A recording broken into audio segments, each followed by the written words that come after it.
Ruskin, the reliever, winning his first major league game. Last night it was Sid Fernandez winning his 4th game of the year. And on the mound tonight for the Mets, David Cone. He is winless at Shea Stadium this year.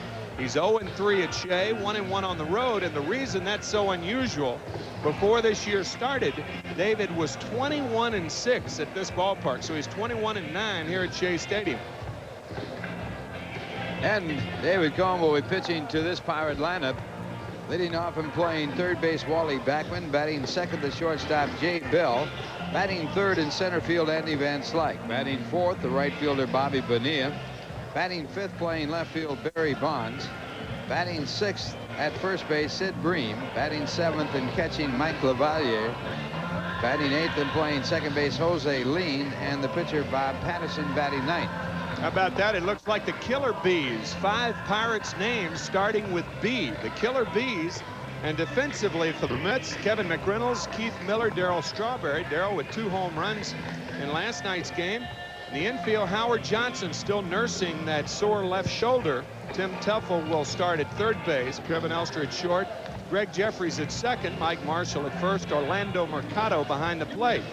And David Cone, of course, on the mound. The umpires for tonight's game, Charlie Williams behind the plate, John McSherry, the crew chief, at first base, Bob Davidson at second, and Ed Montague at third.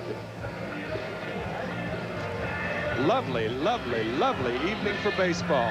Wouldn't it be lovely, Mr. K? Well, it was predicted that we'd have rain here, but no rain at the moment. And we're hoping to dodge the showers that the Mets got yesterday. Before the game tonight, Gene Bratman, B-R-A-T-M-A-N, who goes by our maiden name, sang the national anthem and did a terrific job with it.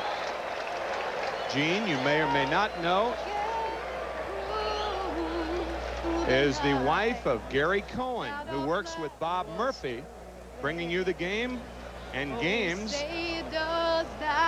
on radio, WFAN. She did a fine job, very unusual rendition of the national anthem. Wally Backman wanted to bunt. He takes strike one, 0-1. Backman signing as a free agent, formerly, of course, with the Mets. Very, very popular player wherever he plays because he has that style of play that's popular, and the .312 average doesn't hurt either. He gets his uniform dirty, and that's the way he likes to play. Dirt Ball is his nickname. Only in baseball can that be affectionate. Dirt Ball. Try calling somebody from Wall Street Dirt Ball. Might get in a little trouble. That doesn't play down there, does it? Inside, and Cone will do that. Ball and 2 strikes to Wally Backman. Backman's best year with the Mets was '86. He hit .320 that year. Went too far on the high fastball. So Backman down on strikes, and Jay Bell coming up. Shortstop number 3, Jay Bell. Wally wanted to lay off this pitch, but couldn't hold the bat back. It slipped a little bit out of his hands. He went all the way around, and he is struck out. David Cone with 58 strikeouts on the year. Bell batting .266. He wanted to bunt. Usually when he bunts with men on base, right? 15 sacrifice hits last year, and he did that again in the first inning of yesterday's ball game. Rather unusual that they would sacrifice in the first inning. He has 16 sacks this year, and that leads the major leagues. It's a ball and a strike to Jay Bell.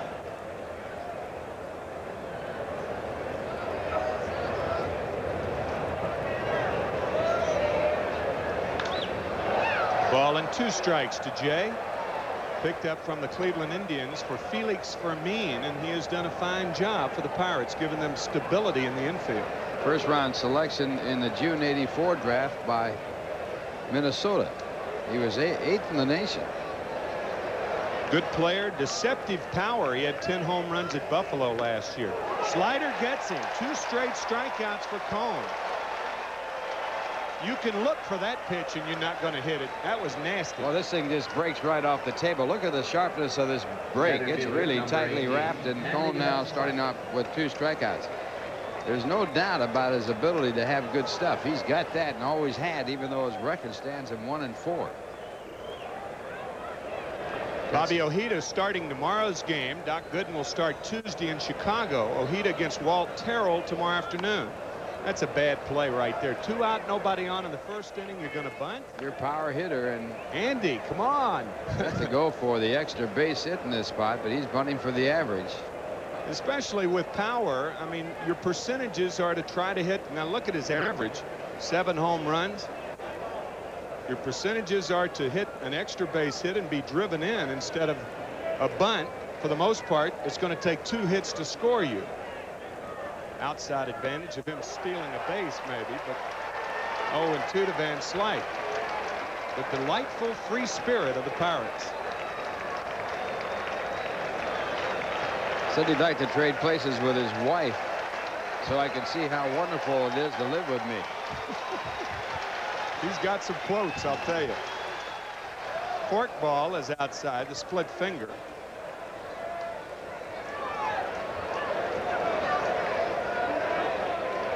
Cohn has struck out the first 2. He got Backman swinging, and Jay Bell taking. Bobby Bonilla looks on and looks up.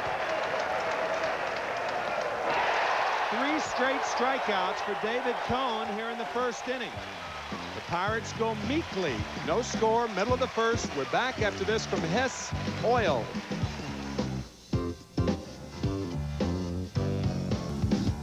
Bottom of the first inning, no score. David Cohn striking out all 3 batters in the first. Bob Patterson on the mound for the Pirates. 4-1 record. He was pressed into service because John Smiley, the left-hander for the Pirates, broke his hand, slamming his hand in a car door. And Patterson has really answered Jim Leyland's call. He's won his 2 starts since Smiley's hand was broken. And leading off for the Mets, Keith Miller.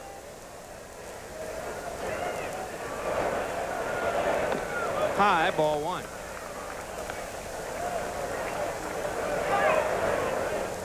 Speaking of the disabled list, Keith was on it with a pulled right hamstring. Came off May 16th. Fly ball right side. Bonilla broke to his left. Now he breaks in. 1 out.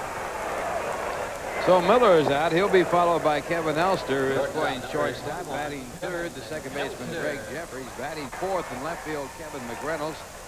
Make that Strawberry and then McReynolds. Then it will be Mike Marshall batting 6th and playing first base. Batting 7th at third base, Tim Tuffle. Batting 8th and catching Orlando Mercado. And the pitcher David Cohn batting 9th. Kevin Elster batting only 185. He's done better lately. The slider is a strike, particularly in the number 2 hole. This is his 10th game as the number 2 hitter. Batting 294 in that spot. High, ball 1, 1-1 to Elster. Back on May 6th, he was hitting .088, and he's raised his average up to 185.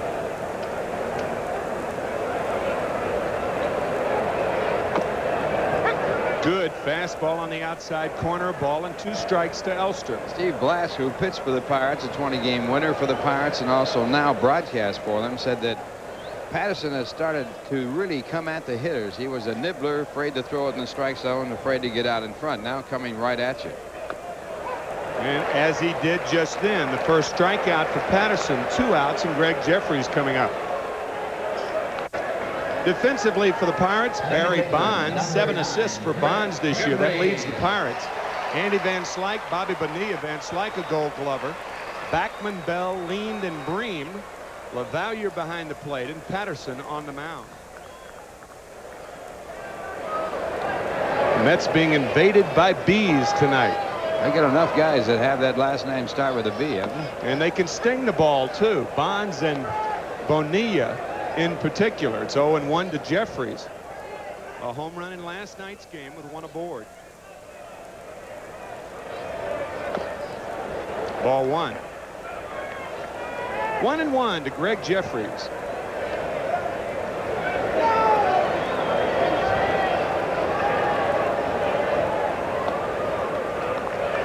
That's the split finger. It's low. 2 balls and a strike. Yeah, Patterson, an interesting story. Shoulder problems. He was only in 4 minor league games in 1988. Last year, he was 12-6 at the AAA affiliate of Pittsburgh up in Buffalo. Matter of fact, he started the first game at Pilot Field up in Buffalo, holding about 19,000. Boy, they have really taken to their Buffalo Bisons. Always a good AAA baseball town. It was a great franchise, but they drew over $1 million there last year. Jeffrey's down on strike, so both pitchers have retired all 6 batters with 5 strikeouts in the first inning. No score, and we're back after this from your Tri-State Lincoln Mercury dealers. It's Backman, Bell, and Van Slyke on strikeouts in the first inning. Bobby Bonilla, what a year he's having. He leads the National League in total bases, second in extra base hits. No balls, 1 strike. Bonilla from the Bronx and honored before Thursday night's game. Contributions to the Hispanic Society here in the area. He is a fine young man. Paying tribute to Bobby before Thursday's night ball game. Ball 1, 1-1 to Bonilla.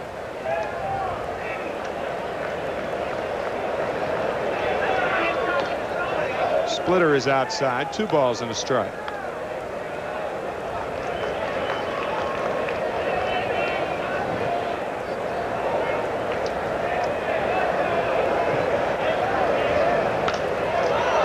Two balls, 2 strikes to Bonilla, who has played in every game, the only Pirate player to do so.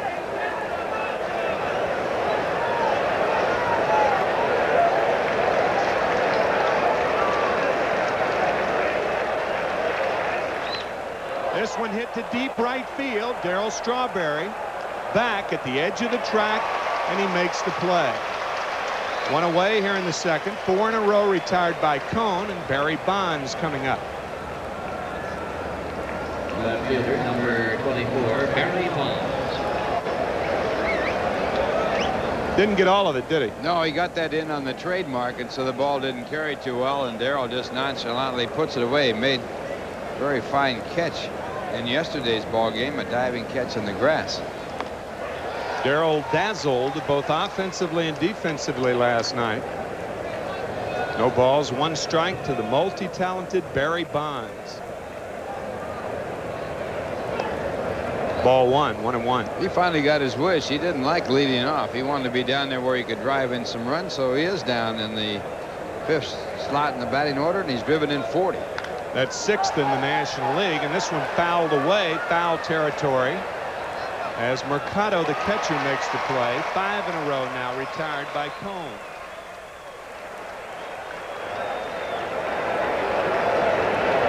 Mercado had missed a couple of days. His dad had passed away. And our sympathies to the Mercado family, who catches our games on the dish down in Puerto Rico. Puerto Rico. No pun intended, catches our games, huh? We'll let that one go.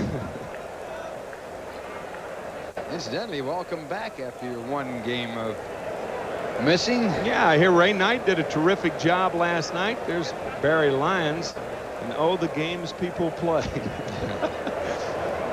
That is bubble gum. Foul back, 0-1. Imagine it was Ray's first time back here at Shea since '86, was it? I guess. First time back in this stadium since '86. Of course, the last game played in '86 was on October 27th, and the Mets won the World's Championship against the Boston Red Sox. Inside corner to Bream, no balls, 2 strikes. Said he got a very strange feeling when he entered this ballpark to do that broadcast. I can imagine. All those memories that you conjure come up when you return to the scene.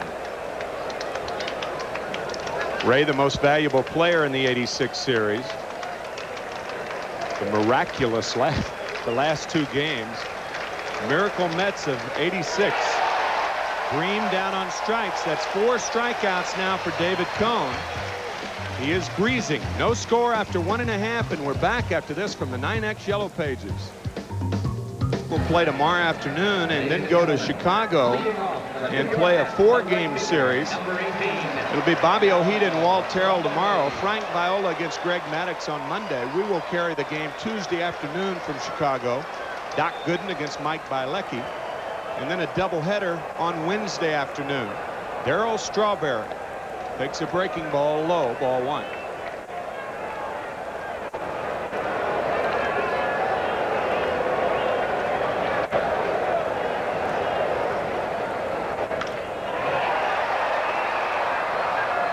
Out of play down the left field line. A ball and a strike to Darryl Strawberry. We mentioned that Patterson had started against the Mets, the opening day starter in 1987.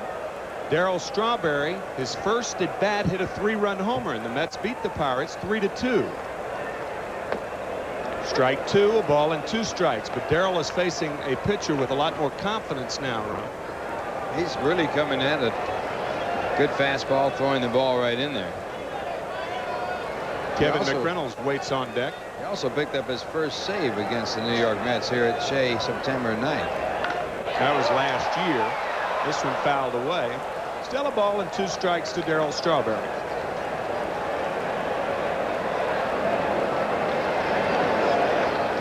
He is of the intellectual type. He likes to discuss things other than baseball.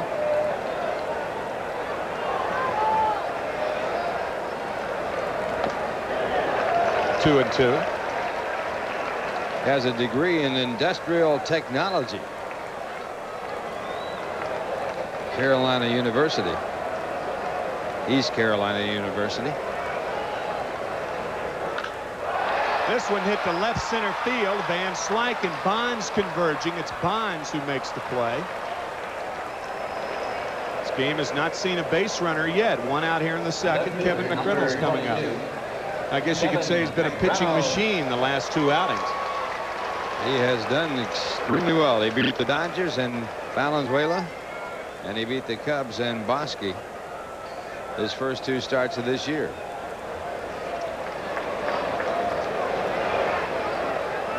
McReynolds averaged down to 245. Hits this one to right center. Those gaps, you're trying the wrong guy. 2 outs here in the second. He can flat track him down. Won his second Gold Glove last year, even though the season was riddled with injuries. He's a delightful guy. I tell you, has fun playing the game. He plays it hard. He was talking with infielders and moving them around and trying to work out all kinds of defensive angles. Mike Marshall drills the first pitch foul. 0-1 to Mike, batting .237 on the year with 6 home runs, won a grand slammer.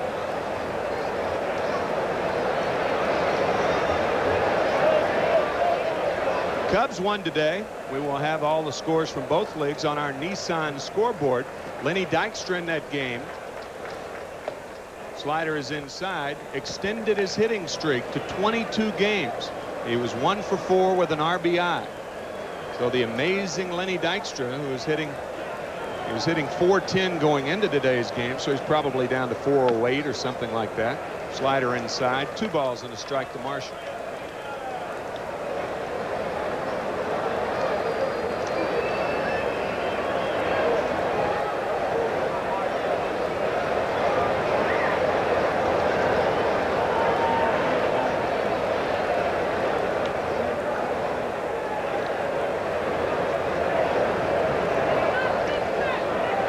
Jim Leyland, one of the fine managers in the major leagues.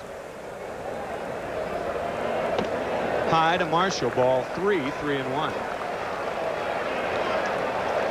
When he took over the job of the Pirates were a dismal ball club. They asked him, why would he take that job? And he said, I need the money.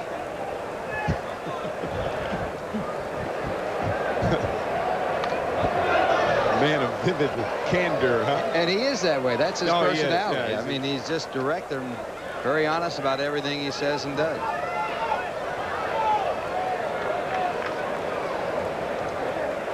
Formerly the third base coach for the Chicago White Sox. He was their coach when the White Sox won the Western Division in 1983.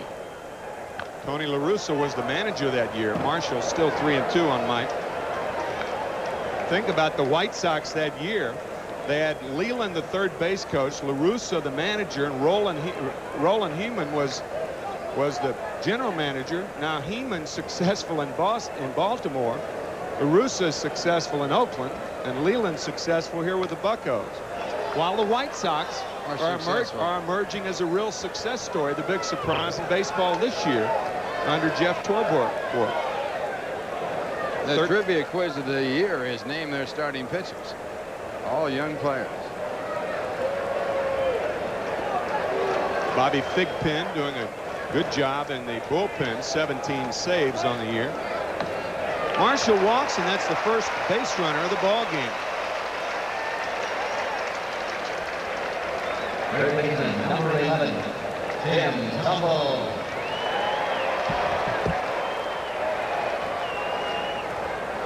Bob Patterson has never beaten the Mets. He's 0-4 lifetime with 1 save.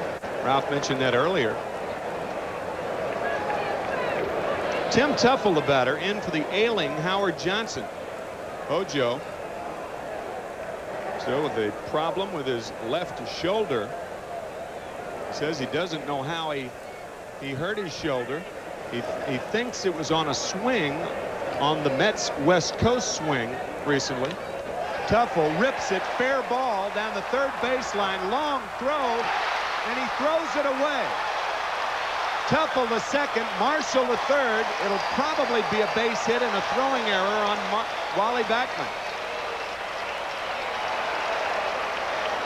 Wally, a second baseman by trade, has moved to third, and this is his third error in this series. He did not play in yesterday's ball game, making 2 errors in the first game of the series.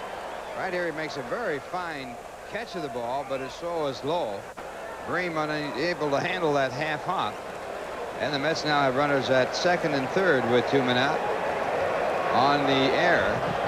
And it is scored as a base hit and a throwing error. And now Mercado is going to be walked intentionally to get to David Cone, and Cone is hitting .313. Mercado is not doing nearly as well.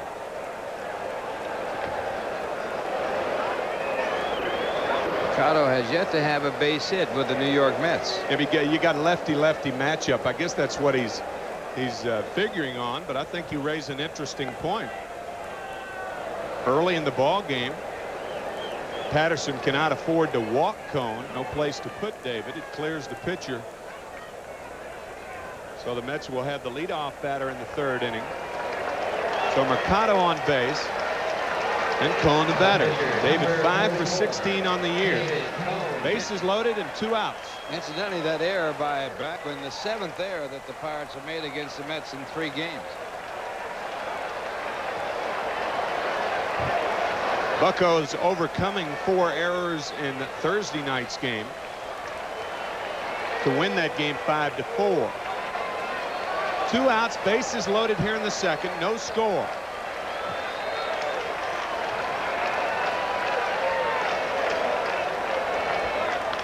Ground ball towards second base. Jose Leyland, who has not made an error in 54 games, throws out Cone.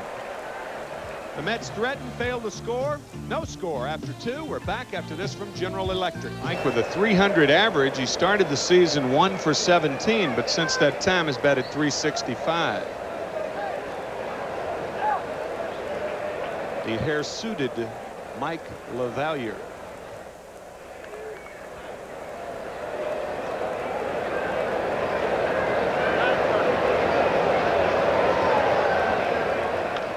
Check swing, fouled away, 0-1.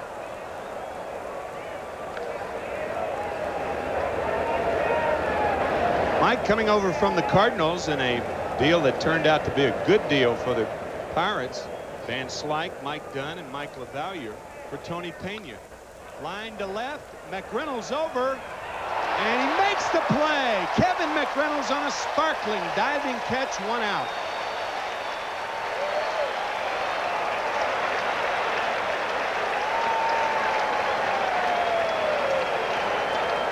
Well, LaValliere said he used to be a pull hitter with no power, and now is a spray hitter with no power. And right here, he sprays at the left, and McReynolds makes a great play on it. Here's a spray hitter with no power. Jose Leyland. Boy, he is really having a fine year. And I'll stick my neck out, Ralph. I'll say that batting .333 as an 8th place hitter, he's hitting more than any other 8th place hitter. That's really taking a chance. Really taking a shot. You just came from Las Vegas. You really know the odds, don't you? Speaking of odds, what about Cameroon beating Argentina in the first round, the first game of the World Cup over in Milan, Italy? 500 to 1 odds, Cameroon. 500 to 1. They won 1-0. Marshall over to Cone. 8 in a row retired by David Cone. So 2 outs here in the 3rd inning.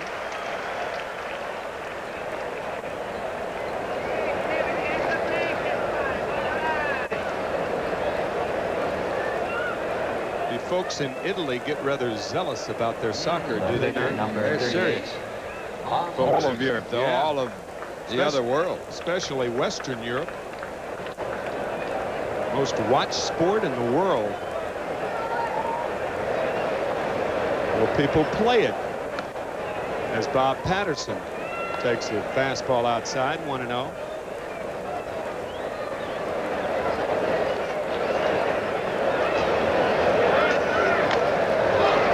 One and one.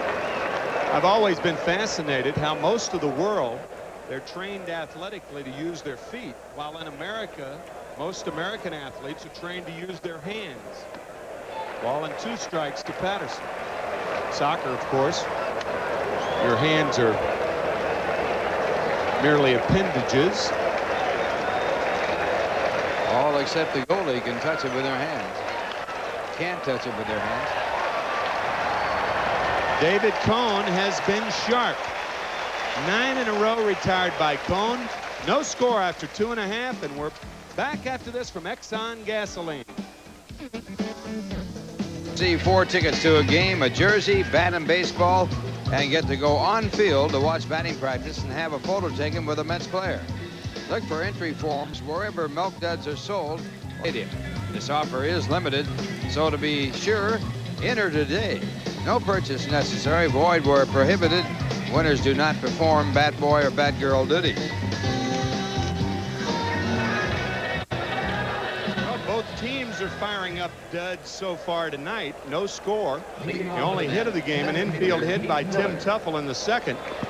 In that inning, the Mets loaded the bases with 2 outs, and then David Cone grounded out to Jose Leyland at 2nd. Keith Miller leads it off here in the 3rd inning. Keith flied to right, his first at bat.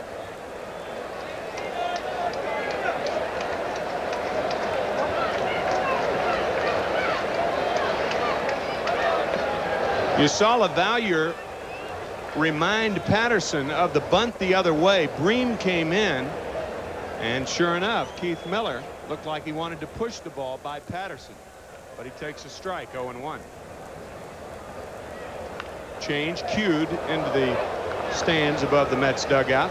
Really tough to bunt against Jose Leyland. When you're trying to push the ball by the pitcher, you want the second baseman to field it. Leyland has outstanding athletic ability, plus the fact that he has outstanding speed. His range at second base probably as good as anybody's. Bigger range in Wyoming. Yeah, he can cover it. Outside, ball 1, 1-2. I guess if you push the ball to the right side, you might want to do something unorthodox and make Sid Bream feel the ball, because Bream had 3 knee operations last year. He's not running full speed. Still 1-2 to Miller.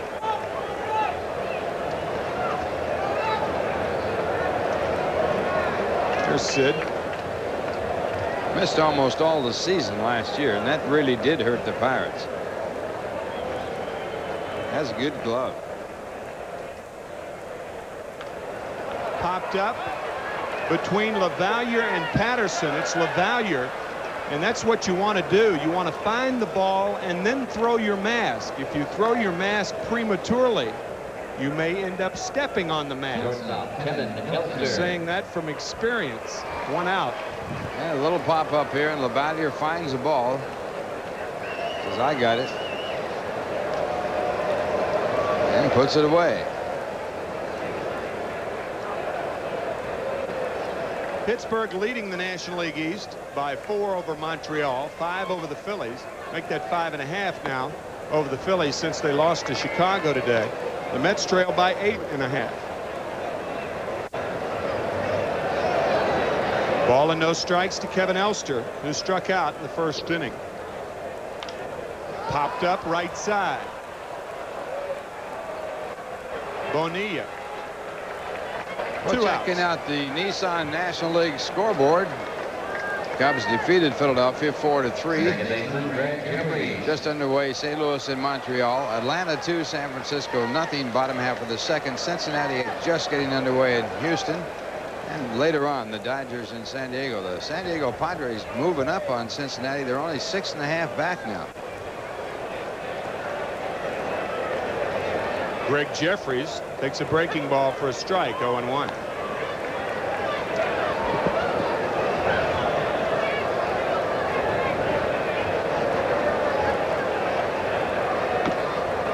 One and one.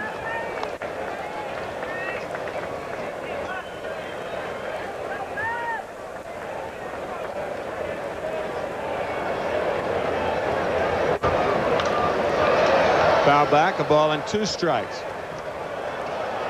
First 2 batters, 2 flies, 1 to LaValliere, 1 to right field. And when you're hitting in the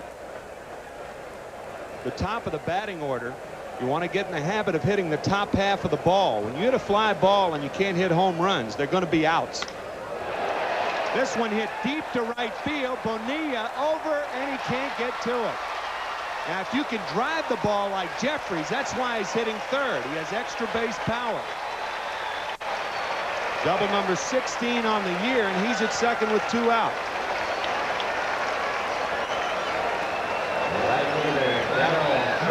Well, Jeffries with his 25th extra base hit of the year, and that is his 16th double. He is 4th in the National League in 2 base hits, and the fastball out of the way, and he puts enough on it to drive it up the alley in center field, 1 hop against the fence.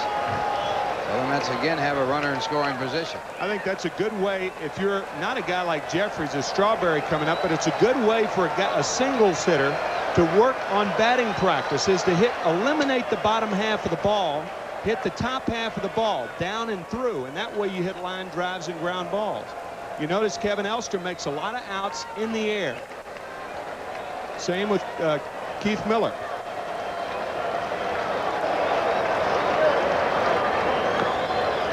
Strike 1 to Strawberry, 0-1 to Darrell, who flied to Bonds and left, leading off the second inning. No score here in the third.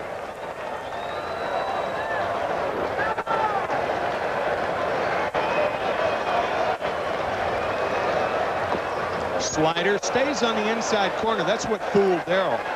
No balls, 2 strikes.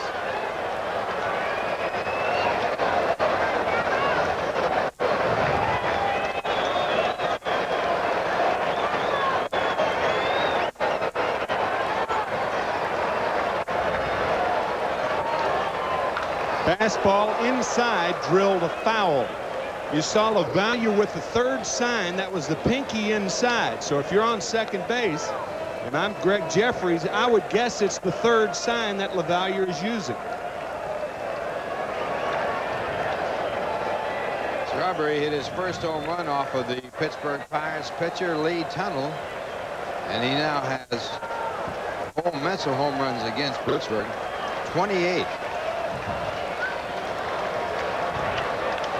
Another one inside, and again you saw that pinky given by LaValliere.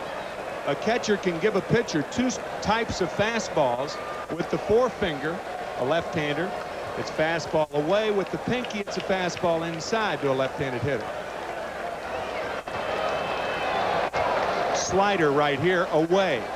So he's using the 3rd sign. And it's outside. Ball 1, 1 and 2 to Strawberry. Strawberry 2 for 7 in this series, both of his hits home runs.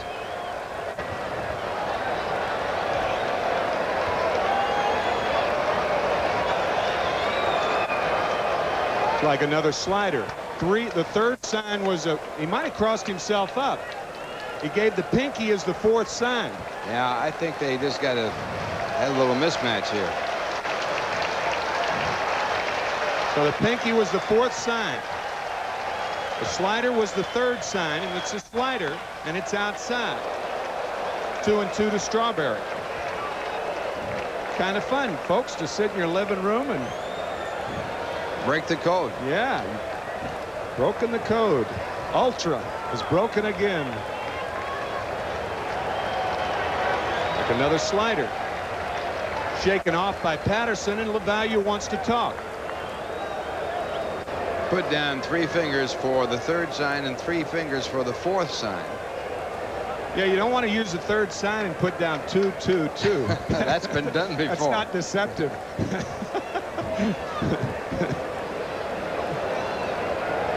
Now, they may have changed it there. In an extended at bat, a lot of veteran catchers will do that just in case. One thing, you want to alert your infielders to that, because they are keying off LaValliere also.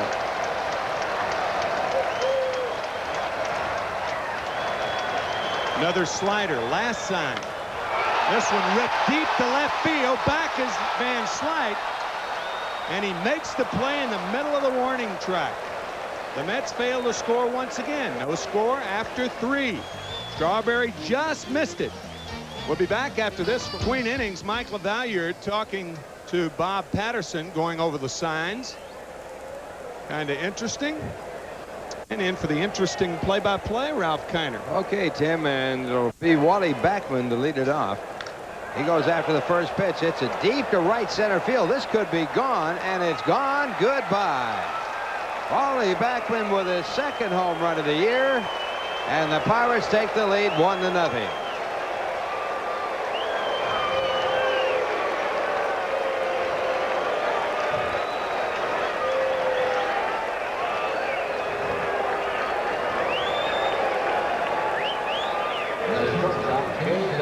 Only the 10th career home run that Wally Backman has hit.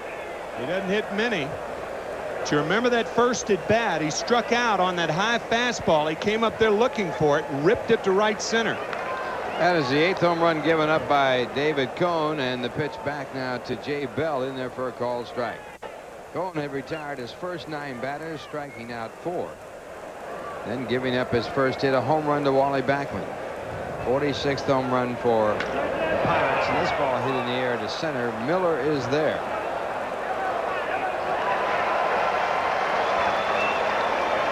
Backman on the first pitch, looking for that high fastball, and I mean, he puts the bat head out and drills it to right center.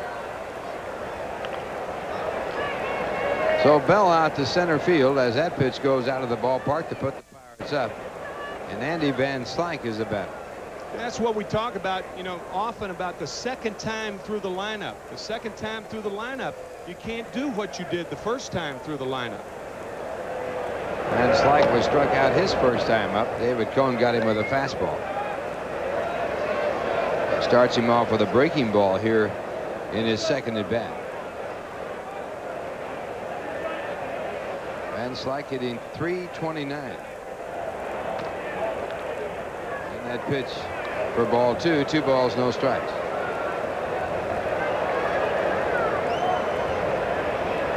You'll look to jerk here, a low ball hitter. Sweeping swing, reminds you a lot of Richie Hebner. And there's the Hebner swing. Hebner used to let go of that bat at times. Played for the Mets. Yeah, Richie now the batting instructor for the Boston Red Sox. The hacker.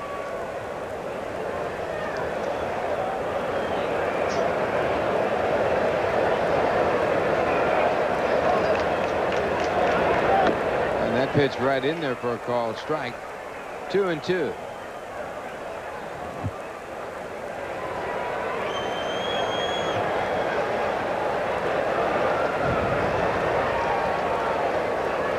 Van Slyke hit .237 for the Pirates last year after a brilliant 1988 year.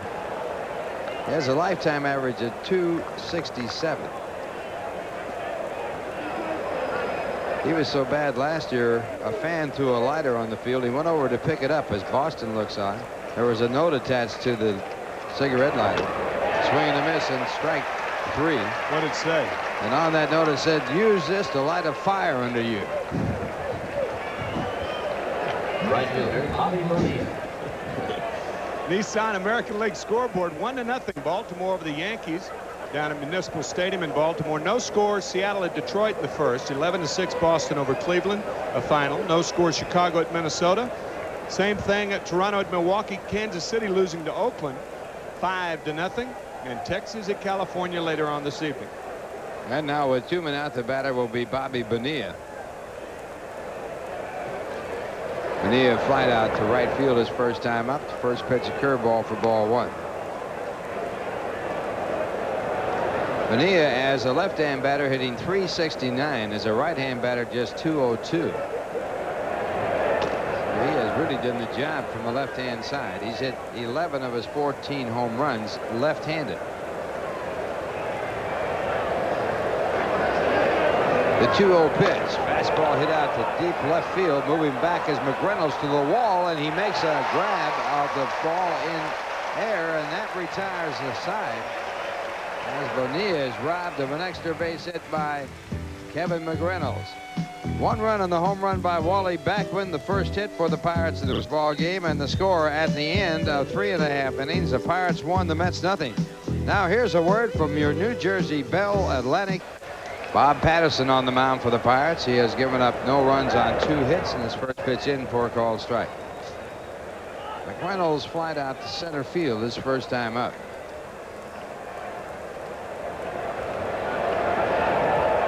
This ball hit hard, but it's pulled foul. So it's strike 2.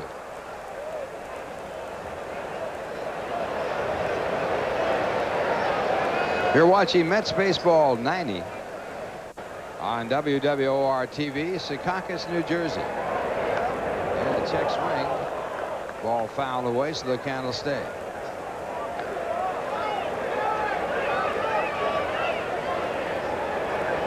McReynolds having problems getting base hits of late. He's had 5 hits in his last 41 at bats.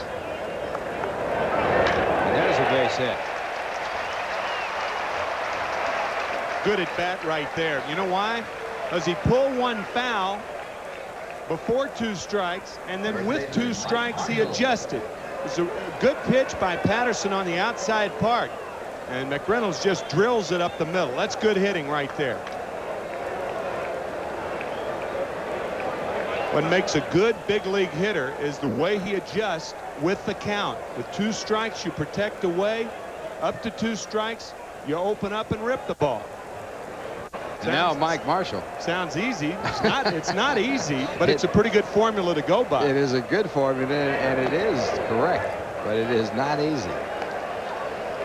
You know, the athletic skills of hitting are not easy, but the mental part of it should be right. The approach. Yeah.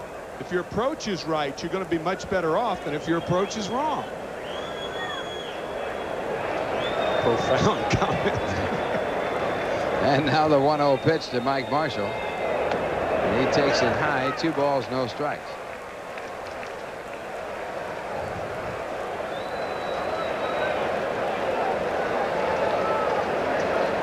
Marshall having a good June so far.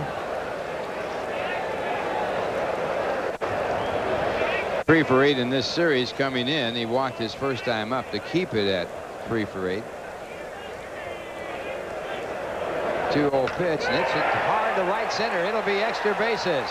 McReynolds on his way. It bounces off the fence. McReynolds is being waved in, and he'll score. Now Marshall going for third. He goes in safely. So Mike Marshall with a triple ties it at 1.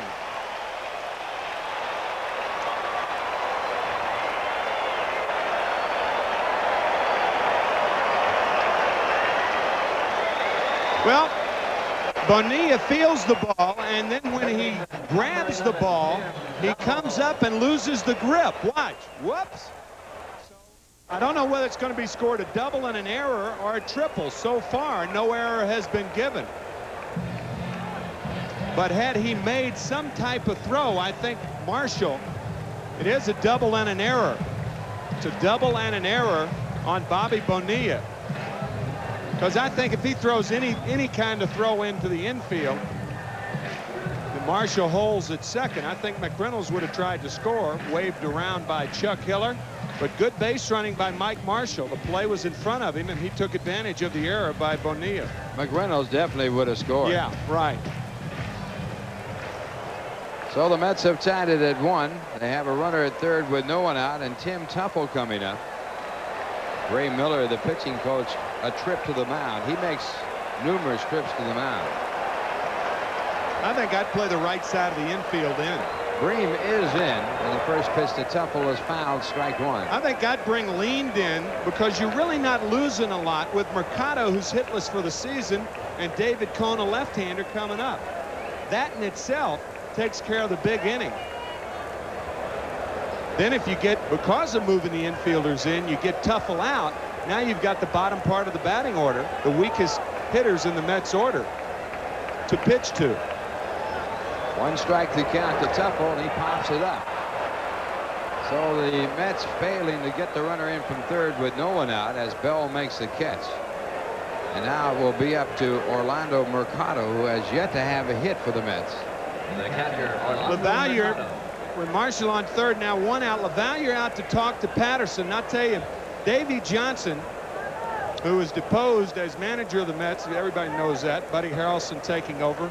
Buddy Harrelson believes in the squeeze bunt. Davey Johnson did not believe in the squeeze bunt. He felt like it was taking the bat out of the hitter's hand. Say, if you're going to squeeze, this is a good time to do it with Cone on deck and 1 out. Mercado was walked intentionally his first time up to get the David Cone with 2 men out. Cone grounded out. Now the Pirates are playing their infield in, and they'll be pitching to Mercado. Mercado is 0 for 9 with the Mets. Infield playing in for a play at the plate. And a pitch out. They're looking for the squeeze, but nothing on. They might do it twice on the theory that you can challenge Mercado anyway, even with the count 2-0. He's hitless on the year.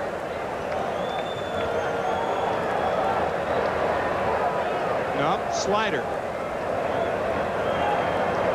And he goes after a good pitch to hit in the air, and it is not hit. 1 ball, 1 strike. On deck is David Cone. Mercado brought up from Tidewater, where he was hitting .264 with 1 home run and 10 runs batted in. Lifetime average in the major leagues 196. 4 home runs, and his first home run came in his first game as he swings and fouls a fastball back. Mercado, in his first game in the major leagues, hit a grand slam home run.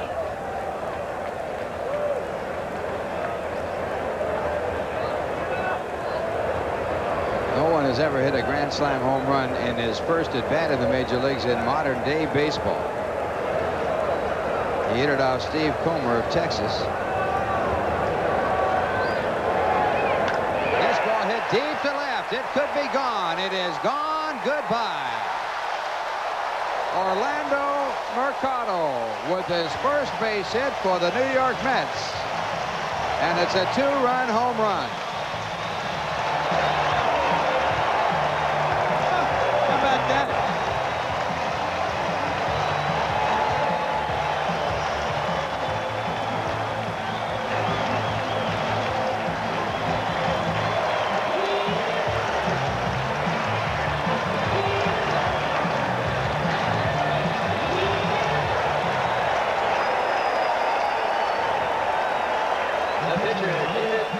They are dancing in the streets of Arecibo, Puerto Rico. His 5th major league home run puts the Mets on top. And I mean, he got all of it, too. Right on the heels of your pronouncement about the Grand Salami. He didn't give me a chance to fill out the rest of that story. He had a grand slam home run in his first game. The only others to have grand slam home runs in their first major league game, Bobby Bonds, the father of Barry Bonds. They're the only ones to ever hit a grand slam home run in the first game of the major leagues. Wally Backman and Orlando Mercado, home runs in the same game. The ball's got to be juiced up, Must right? be a full moon. They say that they're hitting home runs at a faster clip this year than they did last, about 15% faster. As Cone swings and misses, it's 2-2.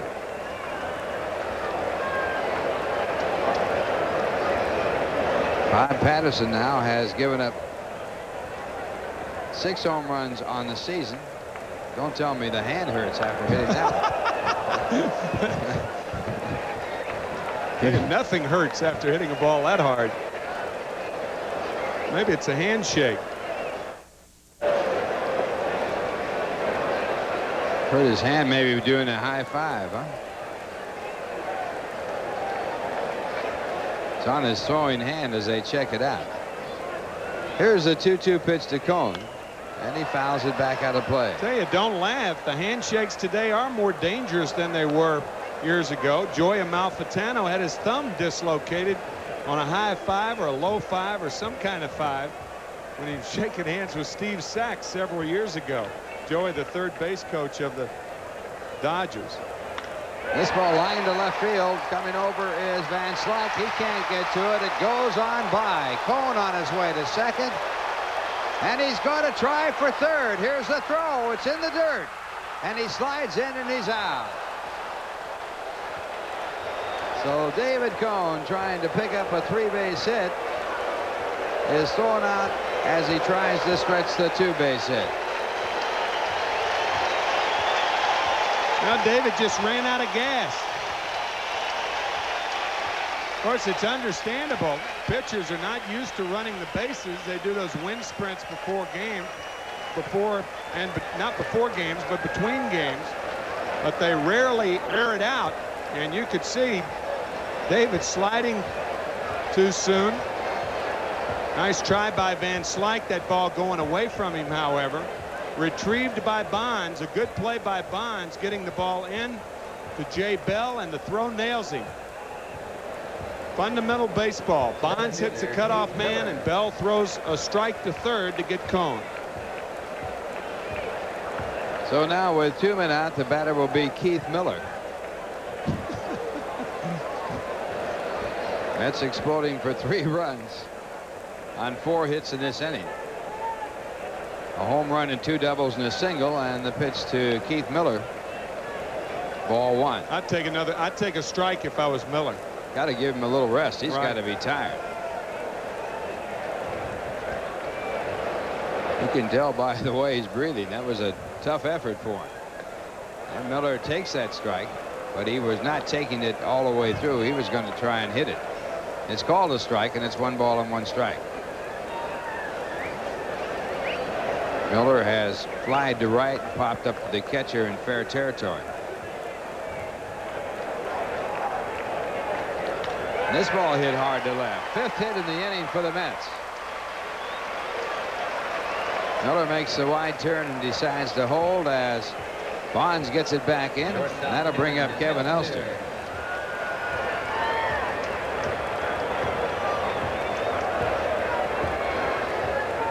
Well, this gives Cone a little breathing room. This base hit to left field, and now Patterson will be watching Miller. Certainly a base stealing threat.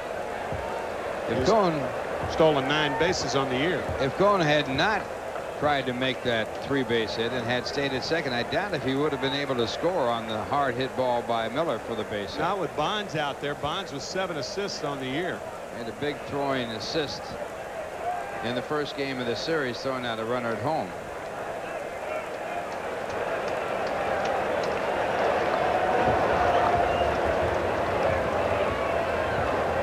So Kevin Elster stepping in. He is 0 for 2. Mets with 3 runs in on 5 hits in this inning. I have a total of 7 for the game. And Miller moved back to first base on the fake break.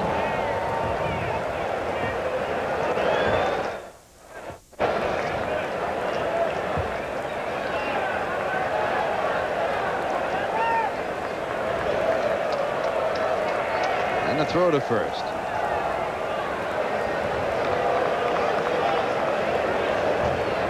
Miller with 9 stolen bases in 9 attempts. The Mets have had 44 stolen bases in 56 attempts. They're 8th in stolen bases in the National League.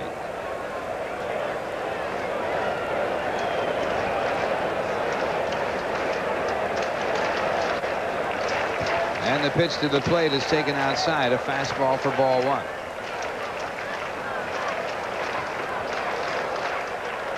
Greg Jeffries, the on-deck batter.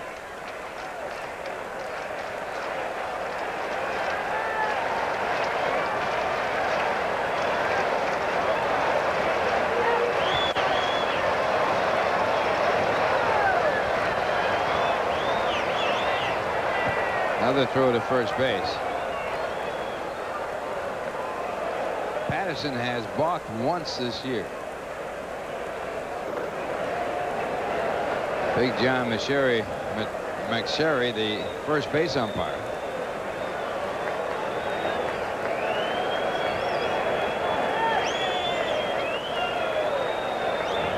And a fake break. The Valier coming up ready to throw, but Miller after breaking holes at first.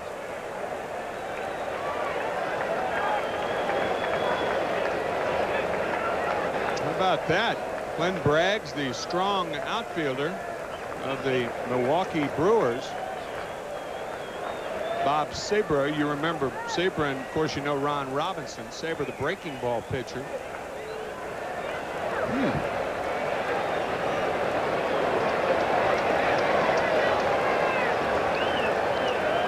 And this ball hit hard to left. Bonds in close, can't get to it as he charges right away, and it drops in. So the Mets with another base hit.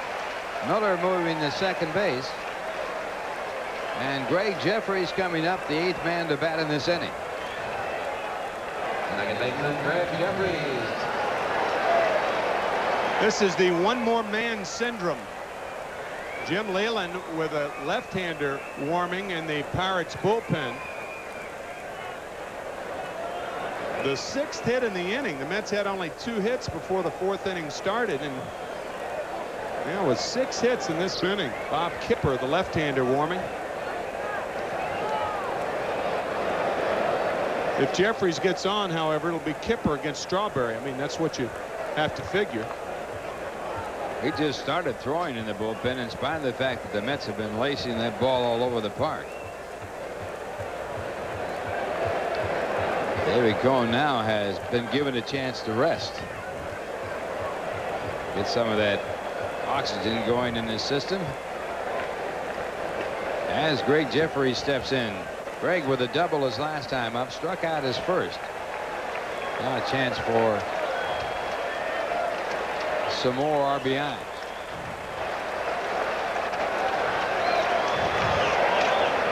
This ball lined to left field, a base hit. Bonds charging. They're going to send him in. The throw is offline, and the slide by Miller, and he is in safely. And the Mets get another. On the play, Elster and Jeffries move up. So runners now at second and third. The Mets leading 4-1.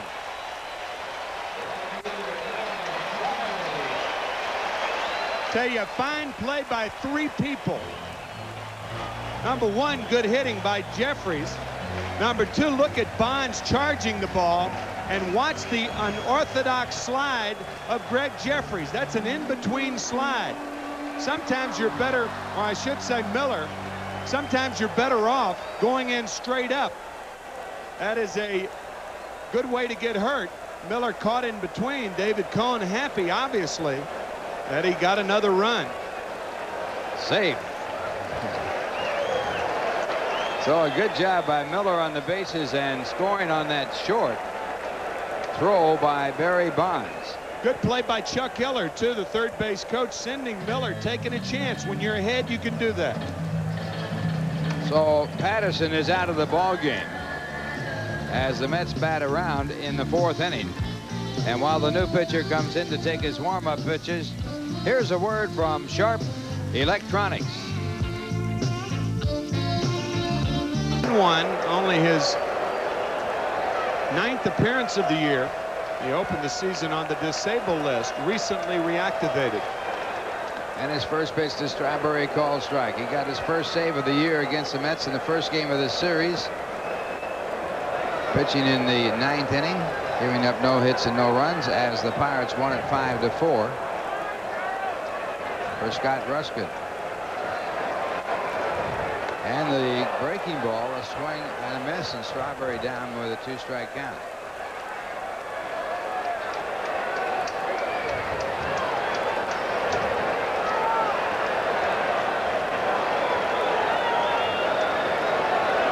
Bob Kipper,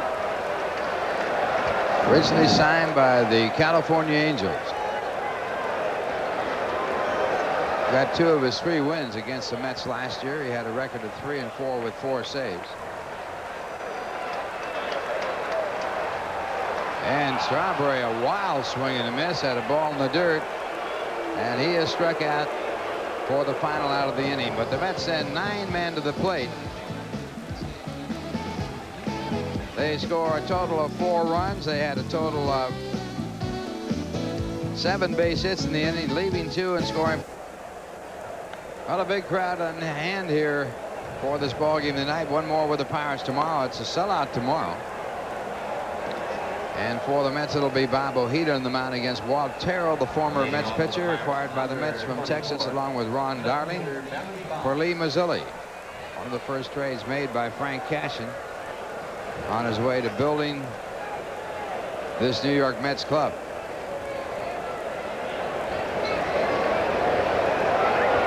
And for Pittsburgh, the leadoff batter will be Barry Bonds, who fouled out his first time up.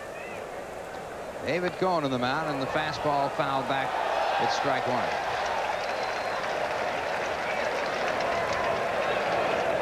Bonds came into this game hitting .300 with 10 home runs, 40 runs batted in.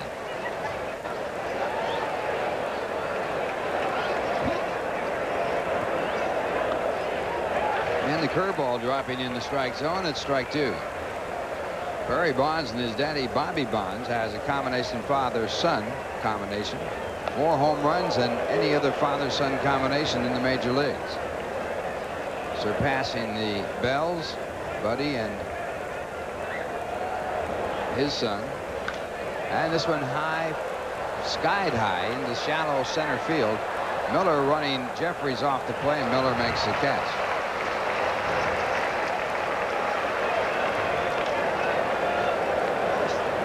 So 1 away, and Sid Bream will be the batter. Sid struck out his first time up. Cohen with 5 strikeouts has given up only 1 hit, a home run by Wally Backman, his 2nd home run of the year. No other Pirate has got on base. And the fastball for a ball. It's interesting to note that these Pirate left-handed hitters are similar in that most are low ball hitters. And when you're a low ball hitter, that means you can be jammed. You have a slower bat. And that's where to pitch Bream, is inside. That was a split finger fastball there. Bream right over the top of it. He struck him out at an inside fastball his first time up. Bream and Van Slyke are particularly similar because they're both vulnerable inside. And there's a good curveball. That's a Lord Charles right there. 1-2.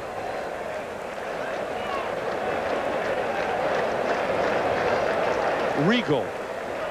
Looked like a Sal Magli curveball right there, and there's a pitch for a ball. It's 2 balls and 2 strikes. Sal Magli with a tightly wrapped, hard-breaking curveball. He could throw it high and it would still break. Most pitchers, when they throw high curveballs, they flatten out and you can really tear them apart. Here's the 2-2 pitch. Good curveball. Got him. 6 strikeout. Tied him up. See, when you're a low ball hitter, you have a slower bat. Low ball hitters are effective with slower bats. And if you have a slow bat, that's why you can get inside on them. If you're a high ball hitter, you have to have a quick bat to hit a high pitch out in front of the plate.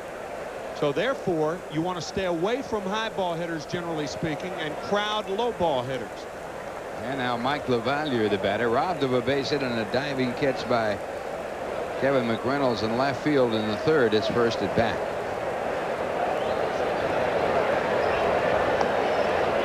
Two balls, no strikes.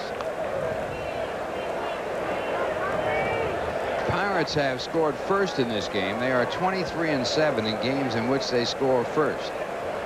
There's a good fastball. 2-1. But they trail 4-1 right now, with the Mets scoring 4 in the bottom half of the fourth after the home run by Wally Backman in the top of the fourth for the Pirates. And another close pitch, but called a ball by home plate umpire Charlie Williams. 3-1 the count to LaValliere. Batting .300 with 1 home run, 9 runs batted in. And the fastball hit out to Kevin Elster, the shortstop. That retires the side. 1-2-3 for David Cohn. The score at the end of 4.5 innings. It's the Mets 4 and the Pirates 1. And here's a word from Midas. This cap, this one's the hottest in town. For information on how to get one, call the Leukemia Society at 212-679-1939. This copyrighted telecast is authorized under television rights granted by the New York Mets solely for the entertainment of our audience. Any publication, reproduction, or use of the pictures, descriptions, and accounts of this game without the express written consent of the New York Mets and Sterling Doubleday Enterprises LP and WWOR-TV. Any commercial or other use of the program, such as by charging admission for its showing, is also prohibited. And now here is Tim McCarver. Thanks a lot, Ralph. Kevin McReynolds leads it off. Kevin also led off the 4th inning, which means that the Mets at least had batted around 1 time, and that's what they did. They sent 9 to the plate, scoring 4 times in the 4th. And the fastball is high to Mack, 2-0. McReynolds, after singling, was driven in on a double by Mike Marshall. Big blow in that inning, a 2-run homer by Orlando Mercado, his first for the Mets and his first hit of the year for the Mets. Strike 1 to McReynolds. 2 balls and a strike to Kevin McReynolds. 4-1, New York on top. 9 hits for the Mets, 1 for the Pirates. Kipper slipped, apparently. 2 balls and a strike.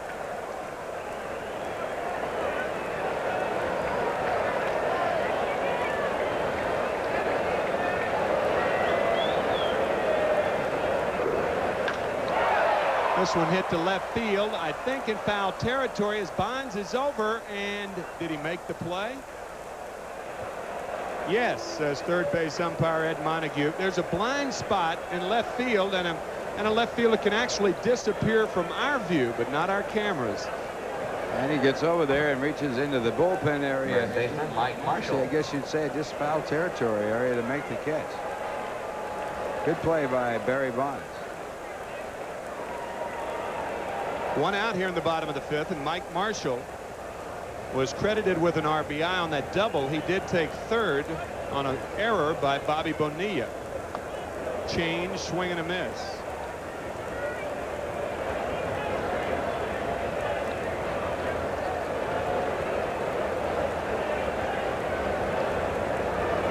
Mets trying to get consistent production out of their big 3. Strawberry, McReynolds, and Marshall. They have had it sporadically so far, but not consistently. The schedule has really been a disfavor to the New York Mets, but they're playing 21 games in 20 days, and if that doesn't do it, nothing will.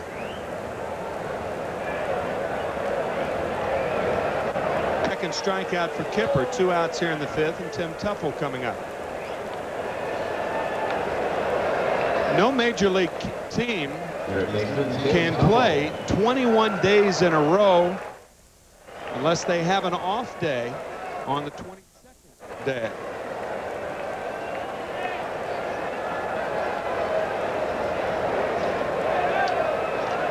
"21 days in a row is the max that you can play, unless you are authorized by the Players Association to waive that particular part of the basic agreement." The slider into the dirt. 1 ball, no strikes to Tim Tuffle, who is 1 for 2.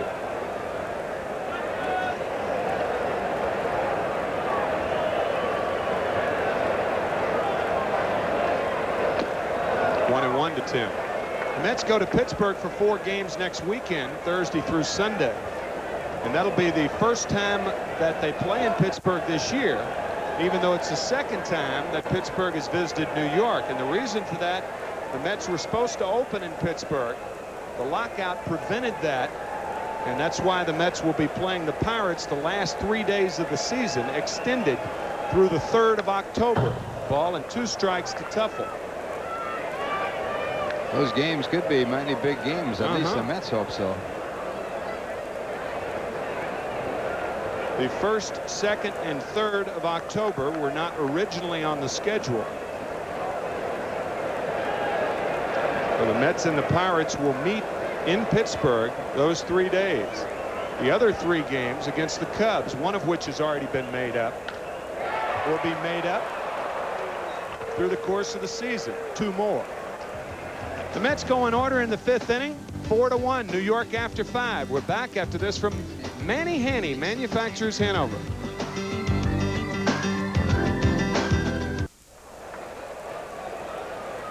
Mets have won 3 out of 4 games.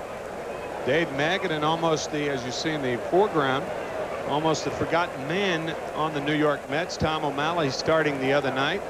Speculation about Dave's being traded. The Yankees have been mentioned as a possible team. Jose Leyland, the batter, and he drills one to right field. Strawberry in, and he bobbles the ball. The play could have been made, but for Strawberry, it'll probably go as a double. But there's the depth of Darryl Strawberry once again with Jose Leyland. No home runs on the year, and Darryl playing too deep and ends up missing the ball. So Leyland with a leadoff double. Line drive into right center field. Darryl actually making the dive, but the ball hitting in the heel of the glove and not staying in the pocket. And they are scoring that as a 2-base hit. So the 2nd hit given up by Cohn on a questionable play. John Cangelosi will be the pinch hitter for the Pirates with Leyland at 2nd and nobody out. The fastball, strike 1. Cangelosi on the year 5 for 19 as a pinch hitter. Had a bunt base hit in last night's ball game in the 8th inning. The Mets on top 4-1 here in the 6th. The leadoff double by Jose Leyland. And the curve to Cangelosi stays high. 1-1 to John.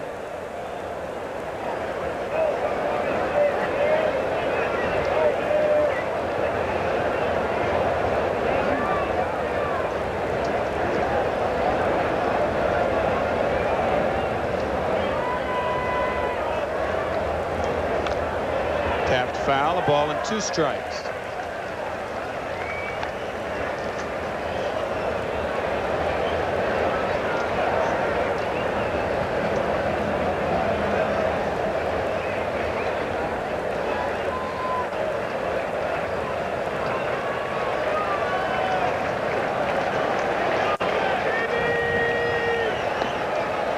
Split finger is low. 2-2 to John Cangelosi.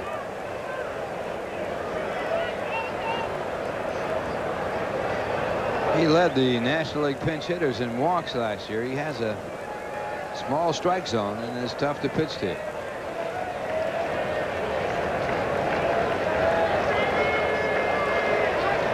Most frequently used Pirate pinch hitter for the last 3 years. 68 at bats last year.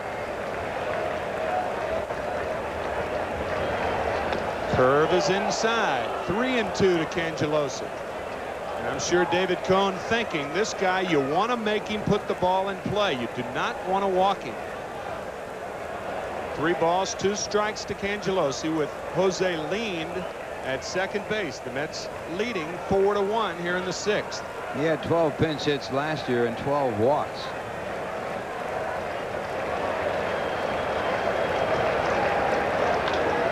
Jammed. Jeffries bobbles it. Cangelosi on there. Leyland moving to 3rd, so the Mets in trouble. 2 balls that could have been played. I mean, it could be 2 out, nobody on. As it stands, the Bucks with 1st and 3rd and nobody out. Well, this ball comes up at the last minute as it hits the edge of the outfield grass. Right there it comes up, and Jeffries unable to handle the hop. And it is being scored as an error on Jeffries, and that puts runners at 1st and 3rd and puts a tying run at the plate.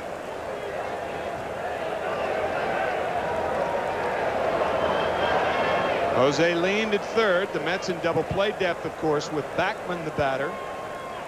He homered his last at bat. Cangelosi, a base stealing threat. He has 2 in 3 tries this year. Unlikely to be running here, but you never know. 4-1 Mets. Curve, a strike. 0-1 to Backman.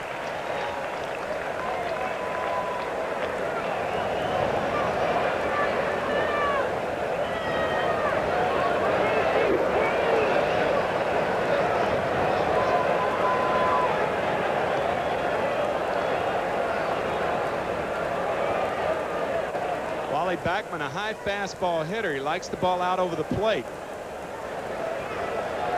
You seldom see him pulled. He pulled that home run to right center field. He has very good power for a little man to left field.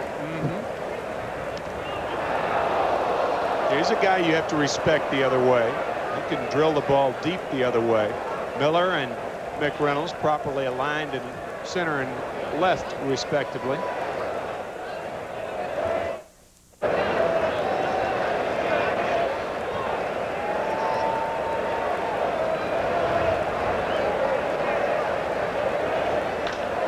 Fly ball to left. McReynolds back. He's going to make the play, and on the play, Leyland is going to score. It's now a 4-2 ball game. But Cone got the out he was looking for, and that'll bring up Jay Bell. Remember, folks, it makes good sense to drink responsibly. Please know when to say when. A reminder from our friends at Budweiser.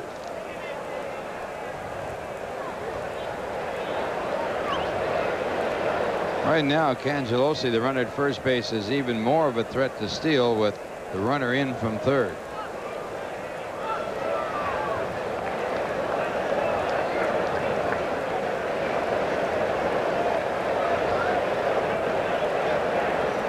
John had 40 stolen bases with the White Sox back in 1986. And that was close. But he was safe.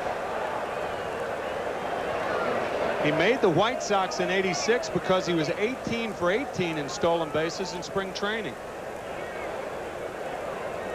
Got most of those stolen bases in the first half of that year.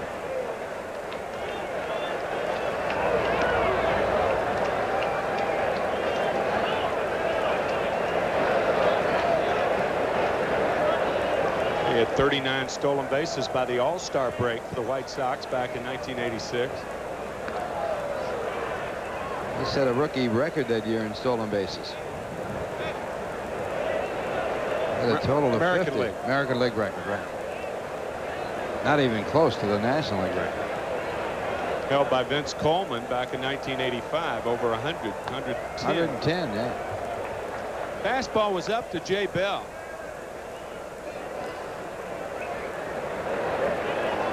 Well, the Pirates have out-errored the Mets, but it has not been a good defensive series so far. 3 errors in the game thus far tonight. And Cangelosi once again is diving back.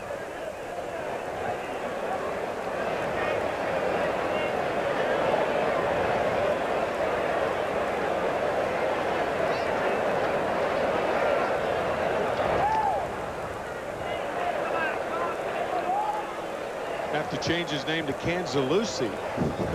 He should be loose now. Mark Huseman, the right-handed pitcher for the Pirates, is up and throwing, and now he is sitting down. I guess he's ready. Probably will be the pitcher in the bottom of the 6th. Low to Bell, 2-0. You want to pay attention to the runner at first, but not at the expense of the hitter.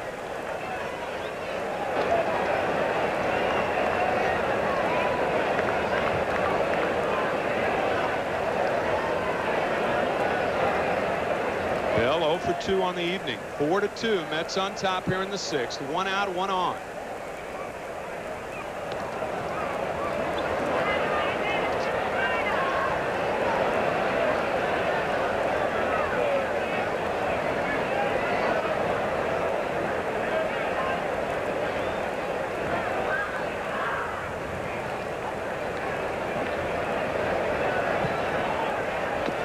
Strike one. 2 balls and a strike.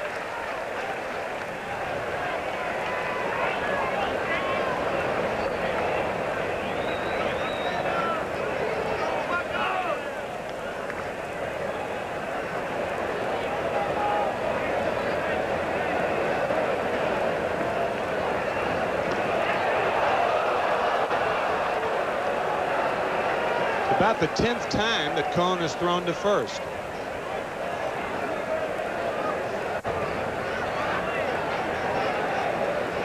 David has given up only 2 hits. One to Wally Backman, a solo homer in the 4th inning, and a double to Jose Leyland to open up the 6th. It's 4-2 New York. There goes Cangelosi. The pitch is high, the throw is low. Jeffries backing up. So Cangelosi with a stolen base. Well, the Mets have got 17 this year out of 106. And the throw in the dirt, no chance at all for Elster. As he goes on through him, Jeffries backing up to play, keeps the runner at second. As importantly, it's 3-1 to Shea Bell. Strike 2. 3 balls, 2 strikes. Mercado made a good release on this ball, but just threw it in the dirt, and he's unhappy with himself.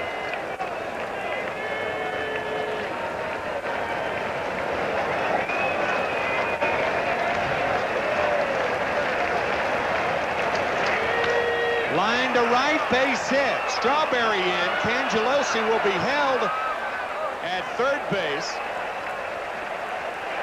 So Jay Bell with the base hit, the 3rd of the game for the Pirates. They have runners at first and third with 1 out, and Andy Van Slyke coming up. Sort of a typical inning for Cone this year. A ball that could have been caught in right that went for a 2-base hit. An error by the second baseman Jeffries, a sacrifice fly that scored a run, and now a base hit. And Cone in jeopardy here with the tying run at first base. 1 man out. His last outing against Montreal on June the 4th, he was the losing pitcher. He worked 6 in the 3rd innings, gave up 11 hits, but he struck out 12. Cone came into this game with a record of 1-4. Jeff Musselman now warming for the Mets, but in fairness to Cone, he could have been out of the inning without a run being scored. It's been a hard luck year for him. Man with outstanding stuff. The Mets defense has just been terrible all year. Their defensive outfield continues to be among the worst in the National League. And the surprise that the Mets didn't realize this year was just how poorly their defense was going to play. So it's 1 out. Van Slyke the batter with first and third and 1 out. It's in the record book. They're last in the league in fielding. The things that you don't keep records of are the things that up and bite you. That's what I was going to say. Sometimes that doesn't really prove a point, but in this case it does. There's another stat that goes against them. Indeed. Fastball of Van Slyke is high. A ball and no strikes to Andy Van Slyke, who has struck out twice.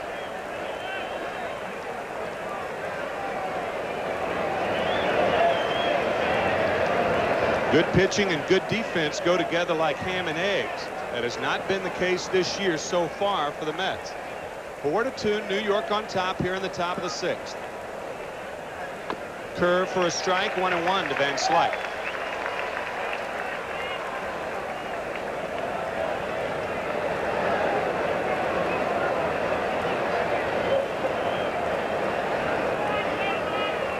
Cangelosi at third.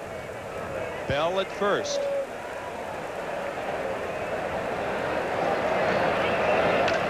Fouled away. Ball and 2 strikes to Van Slyke.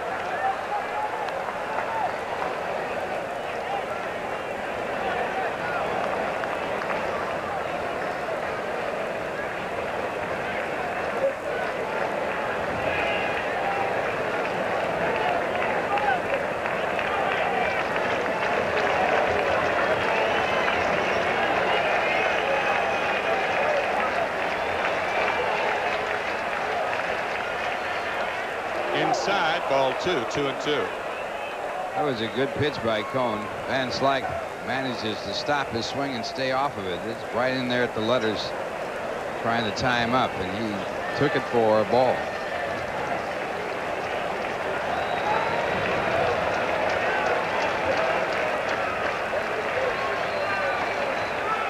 Curve gets him. A big strikeout for Cone. 2 outs. Well, the fastball high and tight set up the curveball for the strikeout. Good point. Here's the fastball high and inside. And now the next pitch is the curveball for the strikeout. Good curve, and that could be a very big strikeout. Remember, it's not the pitch, it's how you got there. And Andy Van Slyke knows how David Cone has gotten there. He has struck out 3 times tonight. Bonilla now, so Cone not out of the woods by any means. Bonilla 0 for 2. He's flied to deep right and deep left. Ball and no strikes to Bonilla. Tapper foul, 1-1.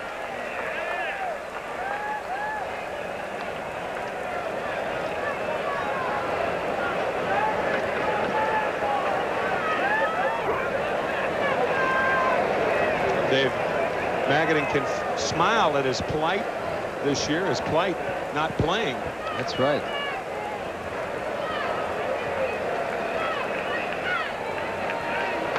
Curve on the outside corner, a ball and 2 strikes to Bobby.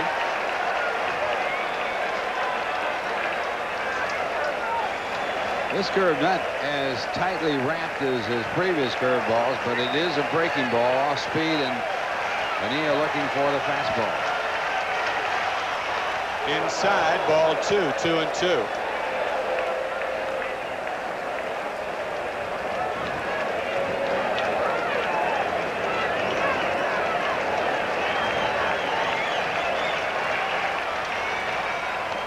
Curve is outside, 3 balls and 2 strikes. So Jay Bell, the runner at first base, will be running on the play with a count 3-2 and 2 outs.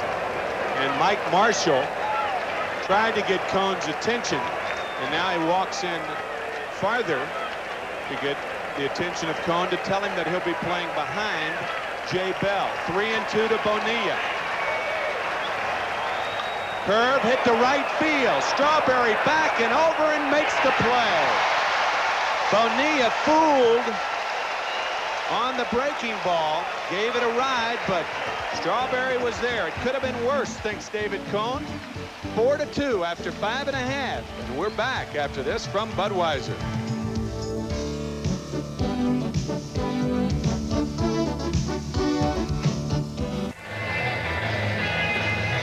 Mark Huesman, the new pitcher for Pittsburgh, with a record of 2-0 and earned run average of 1.98. That 2-0 at Buffalo.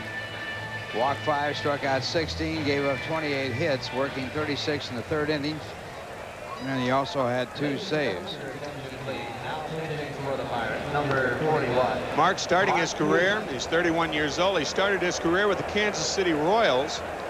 Pitched for Baltimore last year in 8 games. Signed as a free agent with Pittsburgh back in December of '89. Has a major league record of 12 wins, 11 losses, and 18 saves. So Mark Huesman, the 3rd Pirate pitcher of the night, will be facing Orlando Mercado, David Cone, and Keith Miller. The Mets sent 9 to the plate in the 4th inning, highlighted by a Mercado home run, his first hit of the year for New York. 2-run shot, scoring Mike Marshall in front of him. It's 4-2, 4-9-1 for New York, 2-3-2 for Pittsburgh.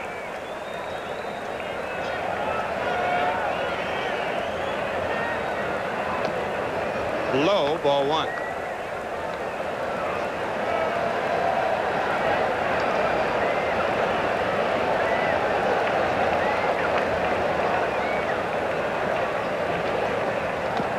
There's a strike, 1-1 to Orlando Mercado.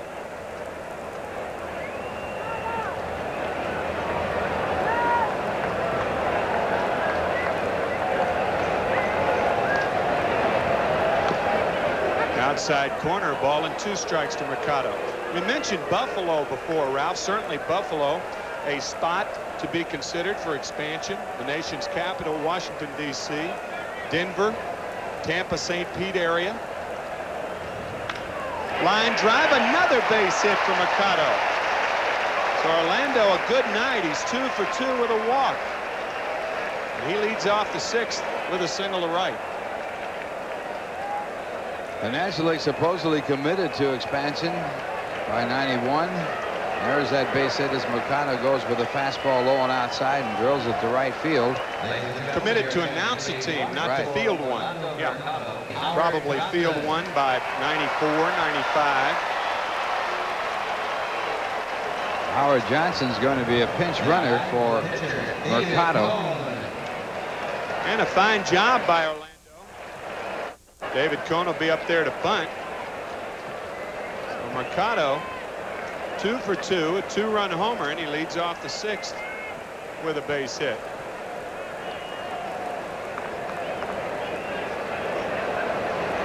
We'll see if Cone is up there to bunt.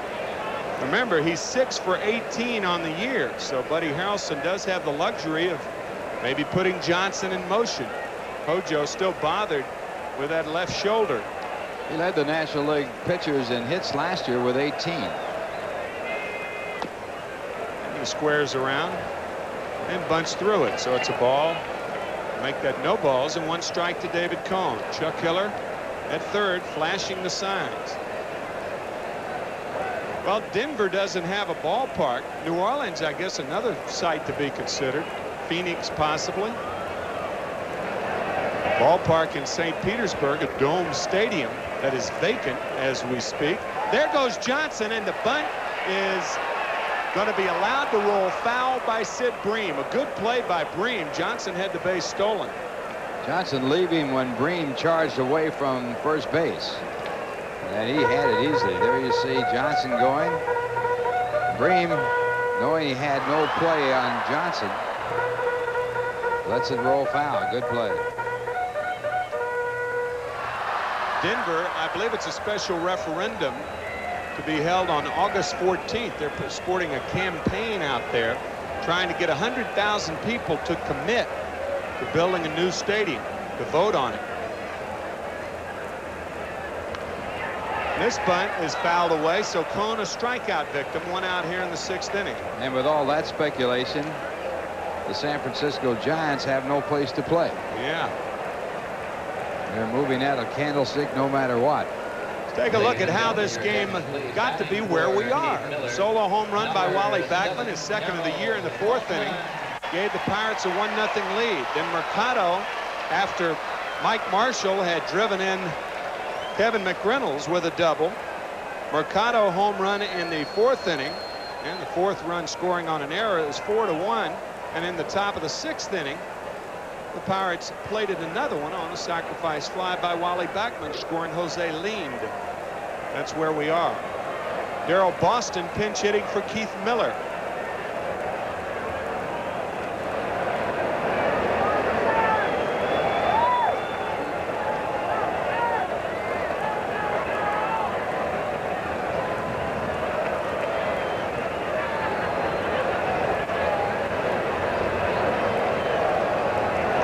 There goes Johnson. Curve is low. Strong throw by LaValliere.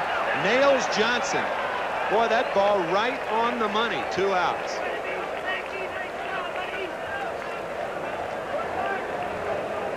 Well, LaValliere makes a very good throw. A quick release. And a perfect throw down to second. Jay Bell, the shortstop, making the catch and tag. And Johnson is out. That's the 23rd caught stealing by Pirate catchers out of 81 attempts. Ball and no strikes to Darrell Boston, and he lines one to right. So Boston goes to right field. He's a 2-out base runner. Kevin Elster coming up. I tell you, pinch running, it's the toughest thing to do is to steal a base as a pinch runner. You don't really have a chance to get loose. Of course, Johnson did run a couple of times when the ball was bunted foul by Cone, so that was an exception. But Credit Mike LaValliere with that strong throw to keep the Pirates out of trouble here in the 6th inning. Incidentally, Boston's first hit is the pinch hitter in 7 at-bats. Elster 1 for 3, 11 hits now for the Mets.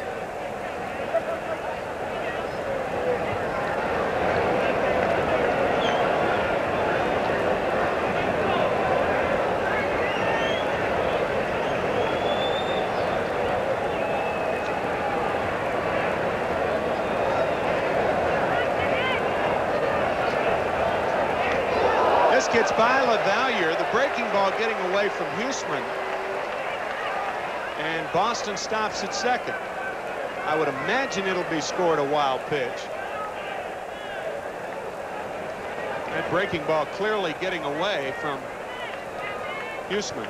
It is scored a wild pitch, and you can see the backup curveball type action on that ball, never really breaking out away from the right-hand batter, and Boston gets second base on the wild pitch.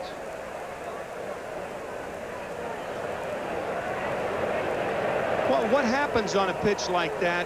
I've had pitchers tell me, and I've seen the results of them. I never really knew about how they backed up or what really happens. But what happens is, in order to throw a slider or any breaking ball, you have to keep the fingers on top of the ball and come through the ball. When the ball backs up, what you do in effect is you drop your hand and you throw the ball, you cut the ball, and you're under the ball, and that makes the ball back up. And that's what appeared to happen with Huseman.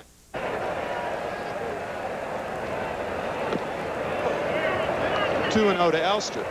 When you put pressure on the top of the ball and bring the hand down and through the ball, then you get a sharp break. When you drop that hand, that's when you run into trouble, and that's what happened to Huseman with the count 2-0 to Elster. Don't get that rotation going strong enough to overcome the straightness of the throw.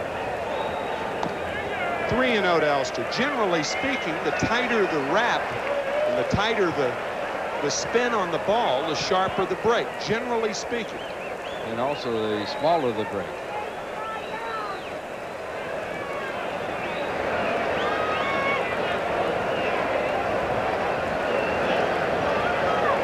See if Elster's hitting away. Outside corner, 3-1. Tough pitch to hit and a good pitch to take with a count 3-0. Wow. Randy Milligan with 3 home runs in 4 innings. Well, what's happening this year? I don't know. Cecil Fielder has hit 3 home runs in a game twice this year already. So Milligan with at least a couple of more at-bats. 3 balls, 2 strikes to Elster. Former Mets player.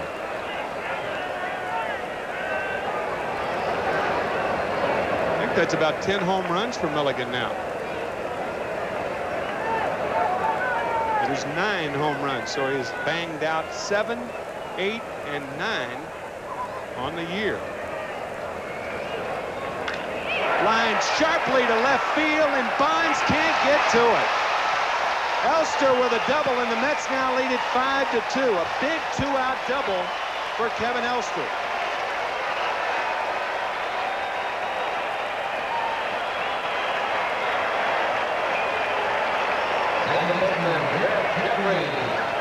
Elster getting his second hit of the game, and this one coming with 2 men out. Goes after the fastball out over the plate, and this ball hits so hard that Bonds can't catch up to it. For Elster, his 22nd run batted in, and the Mets now leading by a score of 5-2. And here comes the manager of the Pirates to the mound.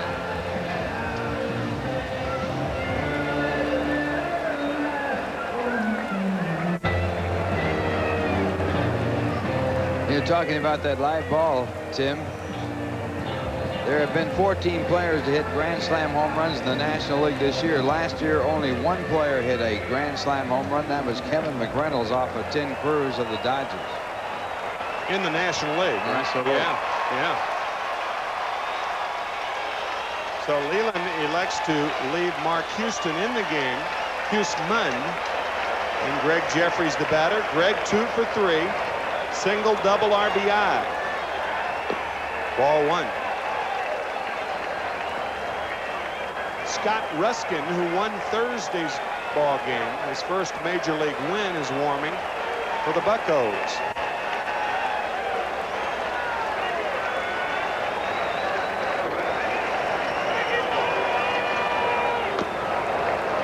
One and one to Jeffries. So far this season, the Pirates, with a 4-game lead over Montreal, have captured the booty in the National League East.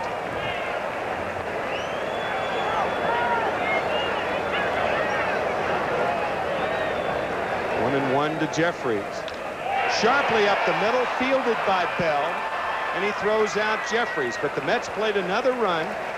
3 hits, 1 left after 6. It's 5-2 New York. We're back after this from Tropicana.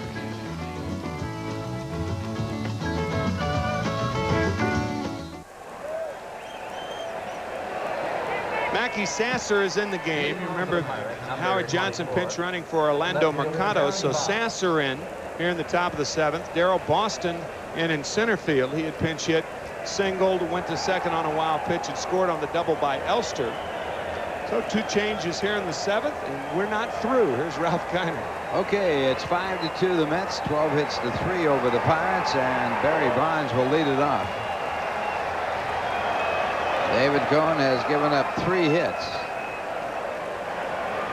Bonds against him 0 for 2 is fouled out and flied out to center field.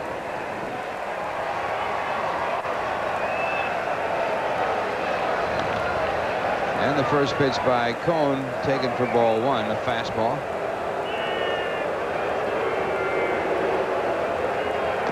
There's another fastball. This one a strike. 1 ball, 1 strike to Barry Bonds, hitting .300. And the breaking ball called a ball, and it's 2 balls and 1 strike. Big crowd here tonight. 38,379 paid, 39,477 in the ballpark.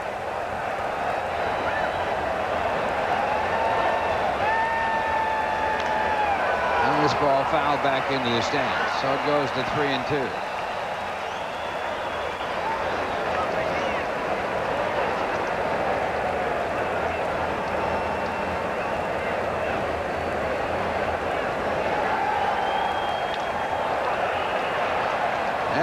Shot to right field, played in the hop by Strawberry, and Bonds is on.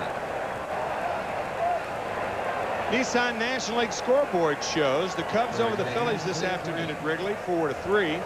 Montreal over St. Louis, up at the Big O in Montreal, 3-0 in the 5th. 4-2 Atlanta over San Francisco. How about the Giants last night? 27 hits, scored 23 runs down in Atlanta. It's different tonight. 1-0 Cincinnati over Houston in the 4th, and LA at San Diego later on. And the batter, Sid Bream, takes the first pitch for ball 1. Full moon last night. That accounts for it. Cubs scored 15 runs in their win yesterday. Didn't even get honorable mention. The 1-0 pitch. Split finger fastball swung on and missed. It's 1 ball and 1 strike. Bream has struck out the 2 times he's been up against David Cohn. Cohn with 7 strikeouts. Working here in the 7th inning, leading 5-2.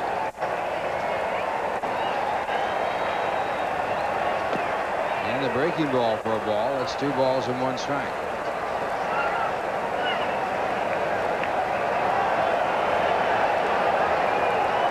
Cohn 3-0 lifetime against Pittsburgh.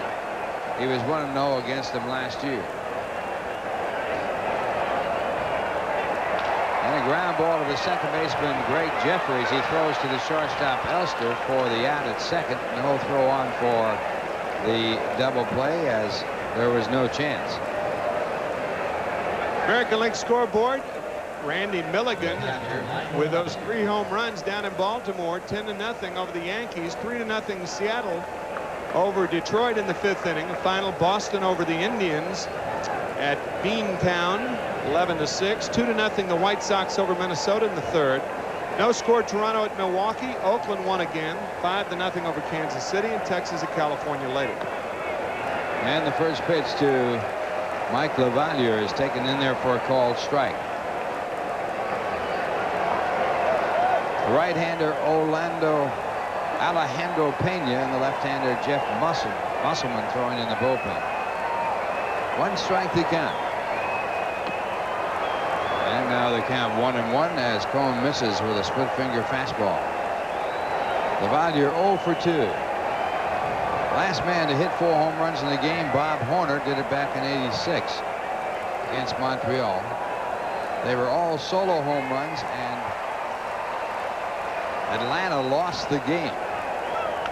Ground ball pulled foul. If I remember correctly, Andy McGaffigan gave up 3 of those home runs. Milligan, however, has 4 consecutively. The last time that was done in baseball, Mike Schmidt did it back on April 17th, 1976 in a 10-inning game. The last time 4 consecutive home runs was hit in a game in the American League was June 10th, 1959 in Cleveland by Rocky Colavito, the Rock. And this pitch is fouled back out of play, 1-2. Milligan, though, with indeed a shot to hit 4 tonight. First 3 times up, 3 home runs, and it's only the 4th inning.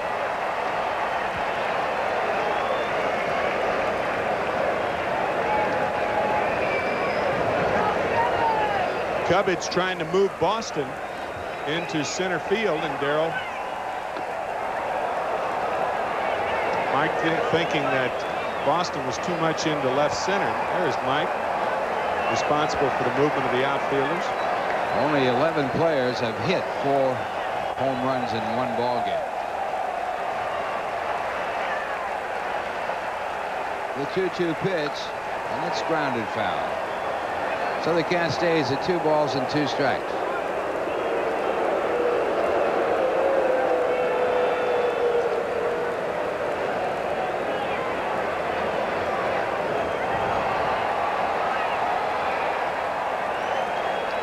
Lou Gehrig was the first person to hit 4 home runs in 1 game in modern-day baseball. Ground ball to first. Marshall finds it, now fires down to Elster, covering at second, but too late as that ball rolled up his arm, and then he had to find it there to get the out. That's why they call them rollers. A roller to first, rolled up his arm. And we had to patch that uniform up a little bit. You can see the brace also on the right leg, right knee of Sid Bream. Mike doing the proper thing here. You make sure of one. That's why they call it a roller. See that ball rolling around? With a 3-run lead in the 7th inning, make sure of one. And that's what Marshall did. Now with 2 men out, Jose Leyland the batter. Leyland with a double his last time up, and Strawberry playing him deep the last time up, trying to make a diving catch and couldn't. Now he again has him played deep. And the breaking ball in there, a called strike. Boston, the shallow center. And Darryl Strawberry, as you can see, much deeper than Boston.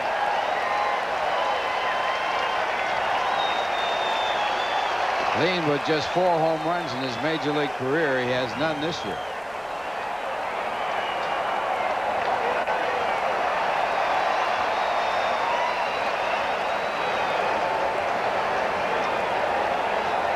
One ball, 1 strike. The count to Jose Leyland, hitting .333. Fastball fouled back.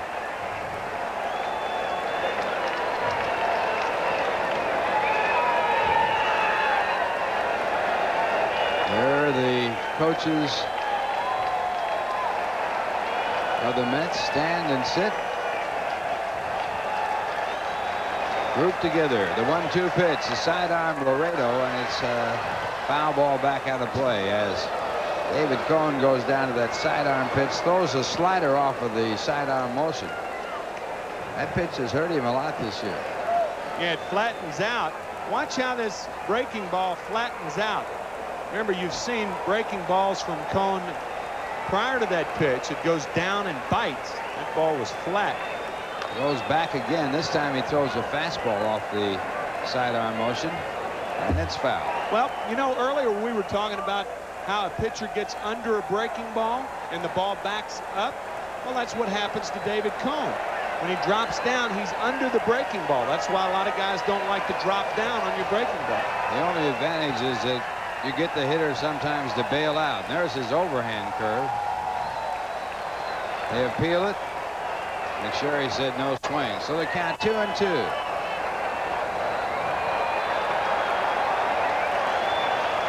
Golfers look for it and pitchers look for it. Bite. Here's the 2-2 pitch. Back to the fastball for ball 3, and it's a full count, 3-2. Pitcher is on deck, but the Pirates will go to a pinch hitter if Leyland gets on. That's leading 5-2. If Leyland gets on, the tying run would be at the plate.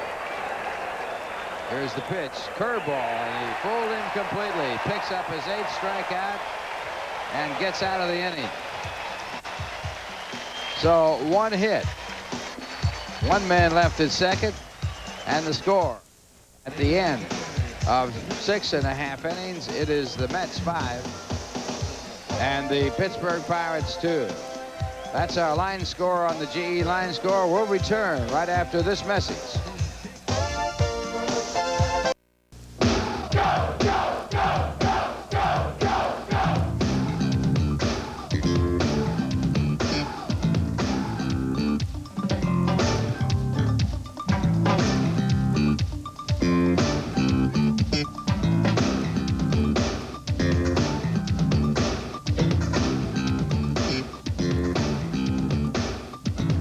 Mets Sunglasses Day, Sunday, June 24th. Hey fans, get yourself some late inning support on Gatorade Relief Pitcher Night. On Saturday night, June 23rd, when the Mets take on the Phillies at 7:05, all fans 15 years and older will receive a 1-liter pitcher from Gatorade. So, follow the leader. Tickets are available at all Ticketron outlets, Shea Stadium's advanced ticket window, or you can call 718-507-TIXX for more information.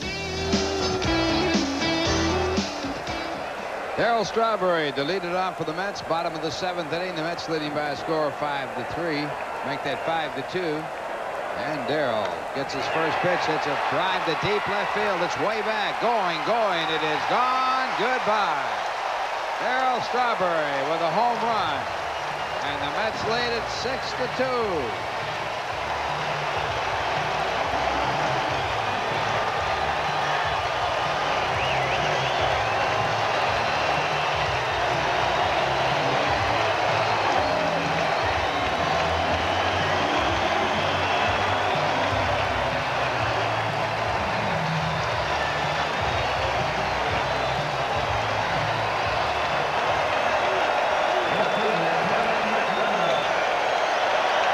That's the 6th home run in the last 12 games for Darryl Strawberry. It's always been known that June's a good month for strawberries. He's coming through. He's ripe right now. I'll tell you. 3rd home run in the last 2 ball games, and the Mets leading 6-2 as he picks up the Mets' 13th hit. And it brings up Kevin McReynolds. 1 ball, no strikes. And this ball grounded foul, 1-1. Matter of fact, I remember, what was his name? A guy who once held the record for home runs in June. Let's see. I wouldn't know. This was what Ralph somebody. Keener, I think. Keener, Mr. Keener. Yeah, Ralph Keener. Or was it Kiner?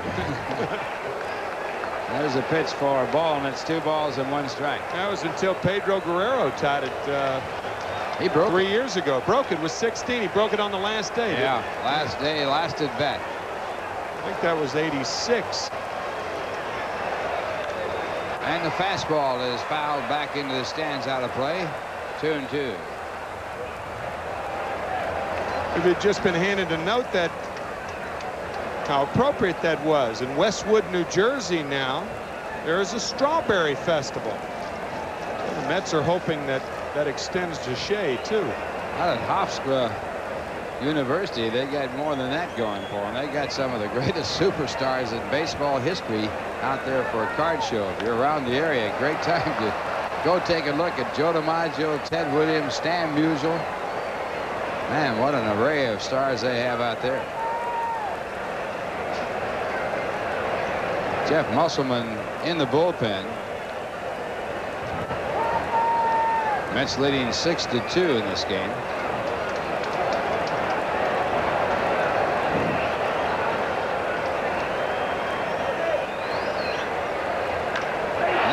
hit deep to left. It's gone. Goodbye.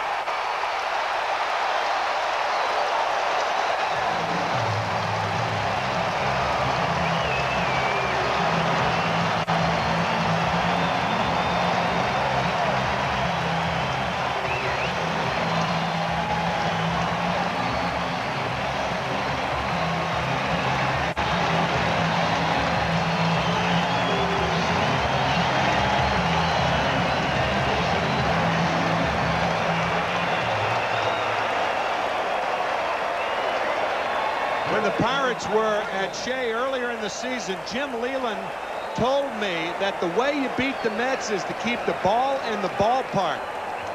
Well, the Pirates haven't been able to do that the last 2 nights. 6 home runs in 2 nights for the Mets. They now have 65 for the year, and Mike Marshall is the batter, and he takes the first pitch for strike 1. Second night in a row that they've had back-to-back home runs. Strawberry's been a part of both of them. McReynolds and Strawberry tonight, Strawberry and Jeffries last night. And that pitch, a ball, 1 ball and 1 strike. Scott Ruskin starting to throw in the bullpen for Pittsburgh. 7-2 the Mets, 14 hits to 4 over the Pirates. And the sinking fastball for ball 2. Mark Huseman really getting shook up here in his first appearance ever against the New York Mets. He's been reached for 5 hits, and he's worked just 1 inning. There's a fastball for strike 2, and it's 2-2.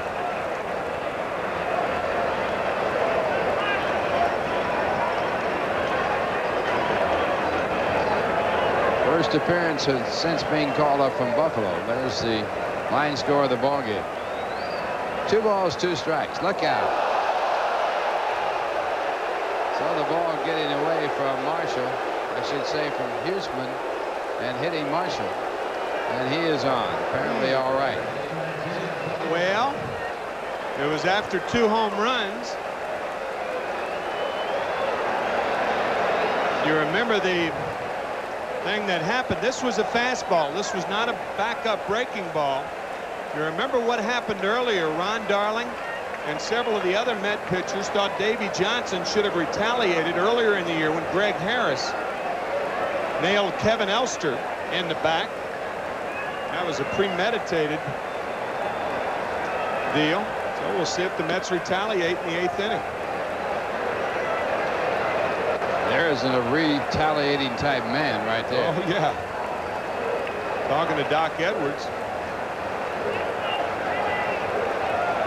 Tuffle hitting 191, 1 for 3 tonight, hitting .333 lifetime against the Pirate pitchers with 3 home runs. And there's ball 2, 2 balls, no strikes.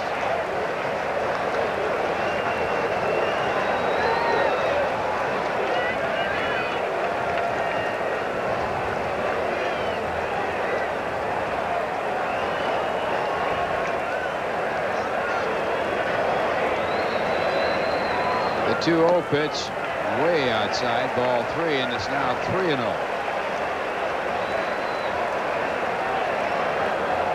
Mackey Sasser is the on-deck batter.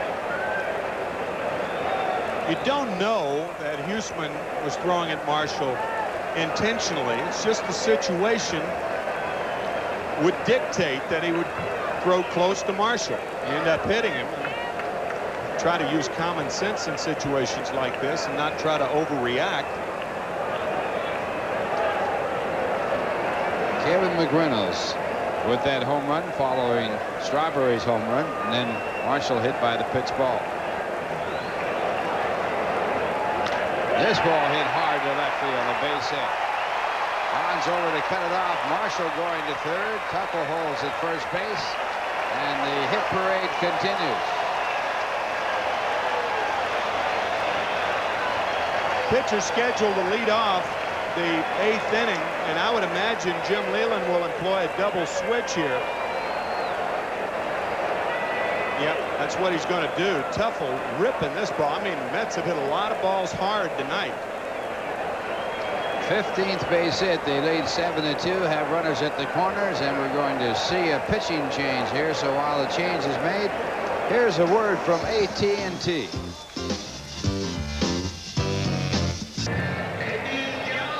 Bobby Bonilla moving in from right field to take over at third base. Backman, who was at third, has moved to second. Jose Leyland out of the ball game. And R.J. Reynolds has taken over in right field. That'll mean the pitcher will bat in the 8th position in the batting order. And R.J. Reynolds will bat 9th for the Pittsburgh Pirates as Scott Ruskin comes in. Numbers on Scott, we mentioned that he was the winning pitcher in the Thursday ball game, a ball game won by the Pirates 5-4. He is a converted outfielder. That doesn't mean he changed faiths now. It means that he was formerly an outfielder and now he's a pitcher. And you would think he'd be a fastball pitcher, but he is a basic curveball pitcher, converted outfielder. Ruskin with a record of 1 win, 1 loss, 2 saves. That's an interesting point, because, and I've never really thought about that, but when you consider an outfielder who is made into a pitcher, who's decided as Ruskin, you would think because he was an outfielder, he would have an arm that was stretched out to throw fastballs. And the reason that he chose to pitch would be because his arm was stretched out to throw the ball 90 miles an hour or so. But with Ruskin, it's backwards. Interesting point. He worked 1 inning against the Mets in the first game, was the winning pitcher, gave up no runs, allowed 2 hits. Now he'll be pitching to Mackey Sasser, who's batting for the first time.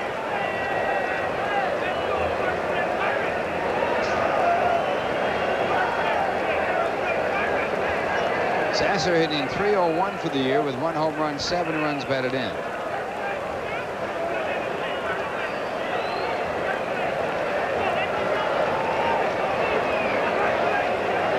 Sasser 2 for 5 in the series, and he loops one into shallow center field, and Slank is there. Marshall tags up at third, but has no chance to come home. The throw, not a good throw, but that you don't know when you go back and stay. So Marshall stays at third. That's the first out of the inning. The pitcher, David Cohn. Duffel also on at first base, and David Cohn will be the batter. We've talked about it over the years. It's an indefensible play right here. You bunt the ball to the third baseman. The runner at third, follow the third baseman in. He makes the throw to first, and you walk home. If he looks you back, the Cohn, who bunted the ball, will get to first base before he can make the throw. You can't defend against that play because your shortstop, when he squares around, is going to go to second base, second baseman to first. No defense against it. Cohn 1 for 3 tonight. The 1 base hit, a double. He tried to stretch it into a 3-base hit and was thrown out. He takes the first pitch, strike 1. He failed the sacrifice in the 6th inning and was struck out. Phenia at third base, playing in on the edge of the grass. And this ball grounded right at the shortstop, who bobbles it, loses it, and on the air, the Mets get another.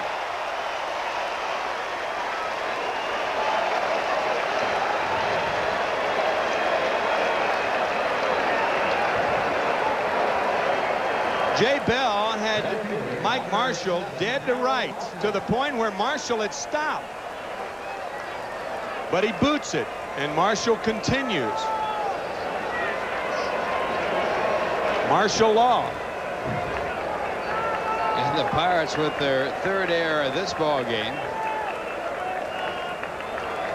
They have made 9 errors in the first 3 games of this series, and now the pitch to Boston, and he takes it.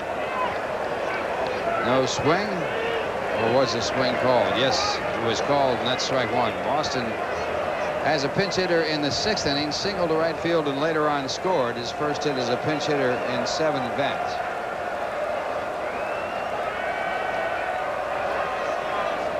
And the pitch inside, a breaking ball.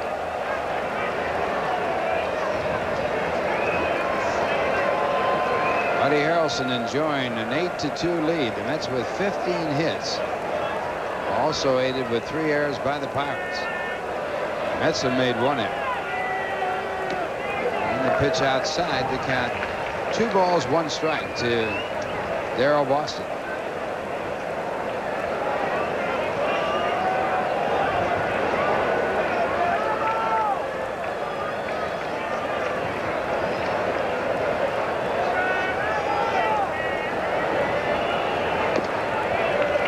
That's ball 3, 3 balls, 1 strike. Unusual. The Pirates have been playing so well. As you look at Elster on deck, the Pirates now lead the National League in errors with 60. Don't often see a first place club ahead by 4 games in June with leading the league in errors. This ball pulled foul. 3-2.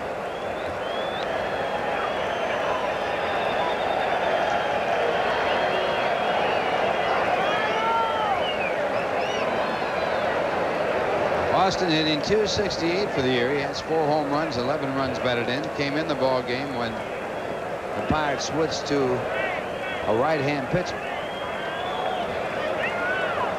Keith Miller started and was 1 for 3. Started in center field. Full count. Runners do not go, and the pitch is ball 4, and that will load them up.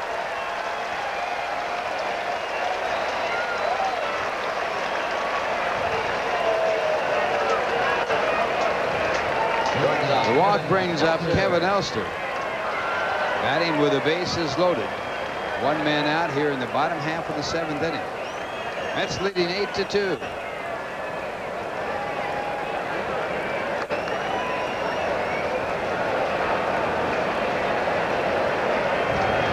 Elster 2 for 4 today. A double to drive in Boston in the 6th inning. He has really enjoyed hitting in the 2nd place in the batting order. And the first pitch, ball 1.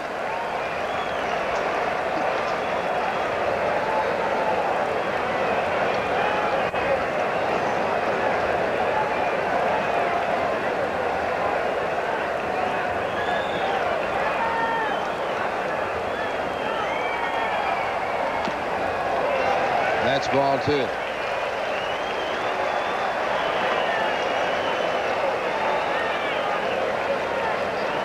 Patterson crowd really enjoying this action by the New York Mets. They defeated the Pirates yesterday 7-1 with 12 hits. They're ahead 8-2 here with 15 hits. This ball lined to center field. Van Slyke right there, tagged up at 3rd. Coming in to try and score is Tuffle, and he comes in safely. And the Mets have another.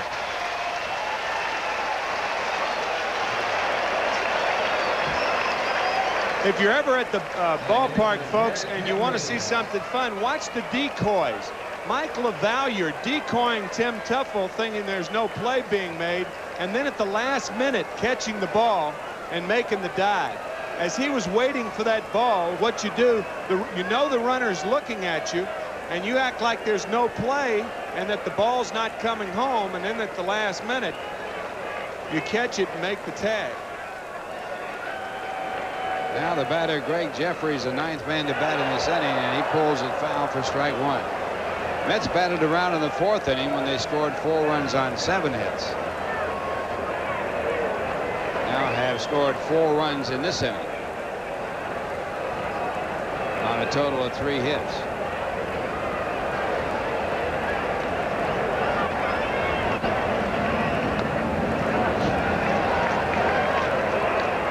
One ball, 1 strike. Jeffries now hitting .289.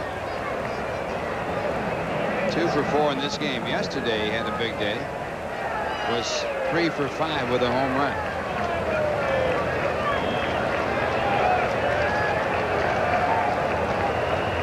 In the dirt, blocked by LaValliere, and the runners hold.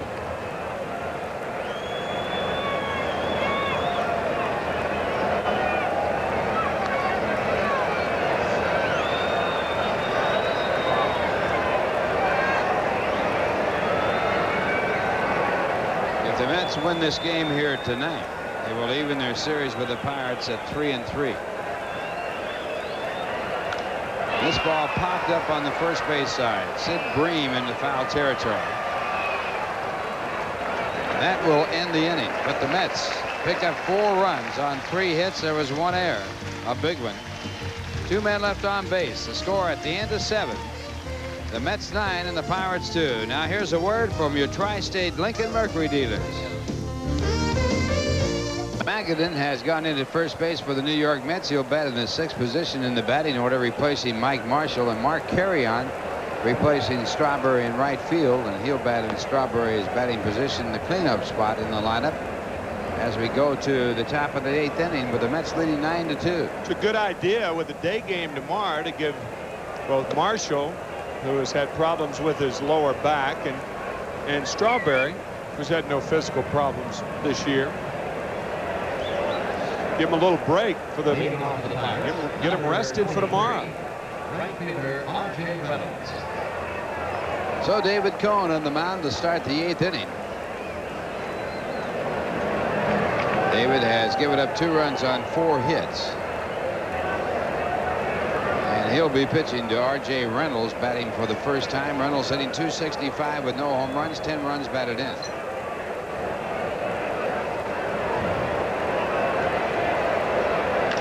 And he hits the first pitch into left center field. It'll drop in front of Boston for a base hit. And the Pirates have a runner on with no one out here in the 8th inning. Fifth hit given up by David Cohn, and that'll bring up Wally Backman, who drove in a run with his 10th home run in his major league career in the 4th inning, his 2nd home run this year. It put the Pirates up 1-0, but the Mets came back to score 4 in the bottom half of the 4th inning, add 1 more in the 6th, and 4 more in the 7th. And Backman with a beautiful bunt. Cohen fields it, bare hand throw way wide. He gets away from Magadan, but Jeffries gets it quickly. And R.J. Reynolds stays at second base. So a bunt base hit by Wally Backman. The Shea Stadium fans saw Wally Backman do this for a lot of years. Just deadens the ball. Boy, that ball is just perfectly placed. David should not have thrown the ball, but a nice play by Jeffries backing up. So runners at first and second. Backman with his 2nd hit and 3 at bats. Also drove in a run earlier with a sacrifice fly. That'll bring up Jay Bell, a very good bunter. We're going to have a pinch runner for Wally Backman. Rafael Belliard. Number 6, Rafael Belliard.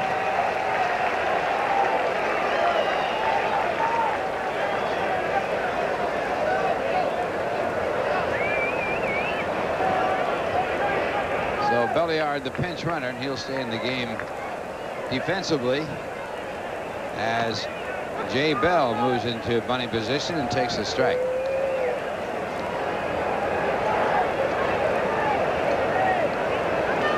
Pirates looking for base runners any way they can get them. They're trailing by a score of 9-2.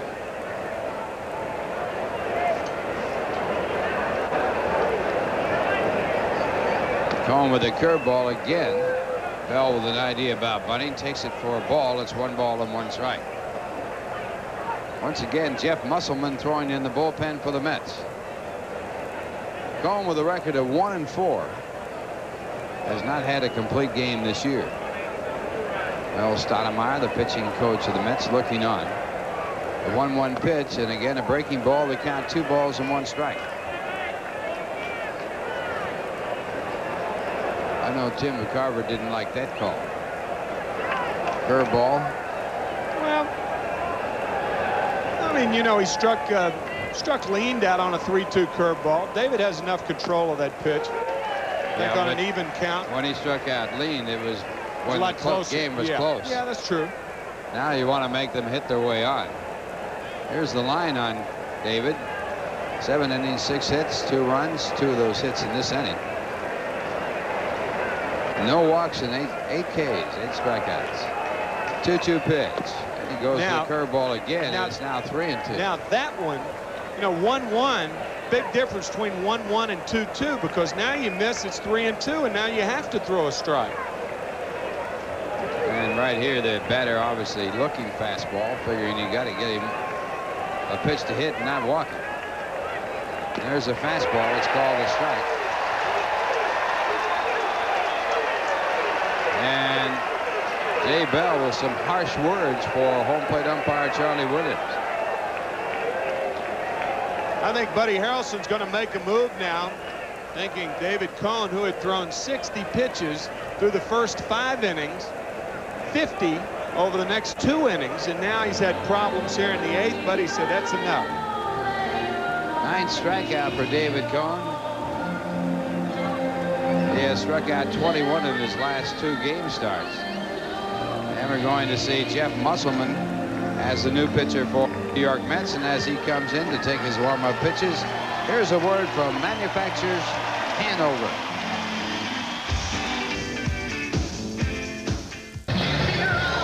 Jeff Musselman's 20th appearance of the year. He took the loss in Thursday's game when the Pirates won 5-4.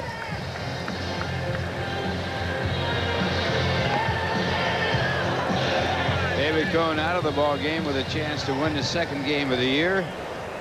David came into the game with a record of 1-4, and this is his reception as he came off the field after pitching a very strong 7 1/3 innings. So far charged with 2 runs on a total of 6 hits. He struck out 9 and did not walk a batter. And Musselman now pitching to Andy Van Slyke, who was struck out 3 straight times by David Cohn. Van Slyke right in this position might bunt.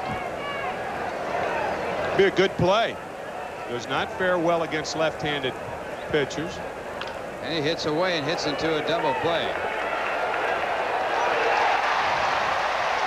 That will end the inning as Musselman throws 1 pitch and picks up 2 outs. 2 hits, 1 man left. The score at the end of 7 1/2 innings. It's the New York Mets 9, the Pittsburgh Pirates 2. Now here's a word from Mobile Gasoline. Rafael Belliard will be the new 3rd baseman. He ran for Wally Backman, stayed in the ball game, and a new pitcher in for the Pirates. Remember that old movie, Johnny Belinda? Yeah, I do. No relation. Stan Belinda, the right-hander in there, 1-1. It was back in about, what, the late 50s sometime? Maybe even earlier. Johnny Belinda. Stan Belinda, he won his first game in Chicago on Tuesday. There's Belliard and Belinda. I'll tell you, this team has more guys with last names with the letter B. That's 7. That's been in the game tonight.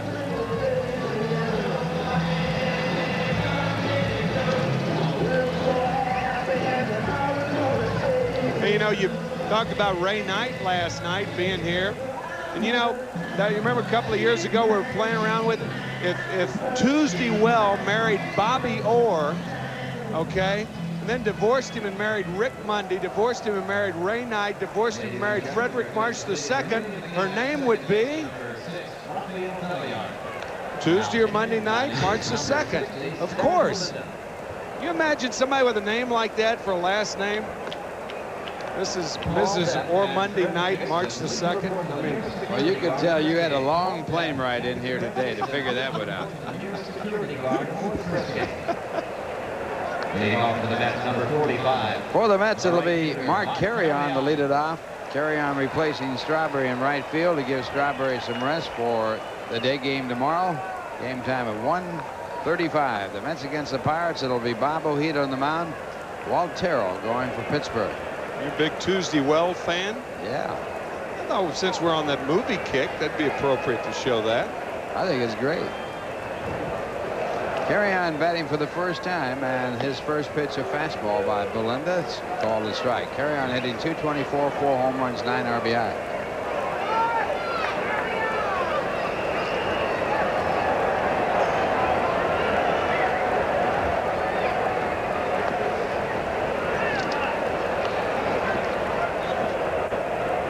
We get another one going up here. 1 ball, 1 strike.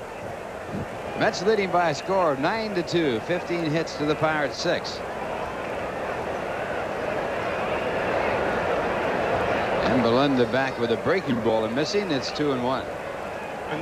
Bonilla suggests that if Julie London married Lloyd Bridges, her name would be Julie London Bridges. Falling down. Well, I don't know about that. And there's a strike, and it's 2-2.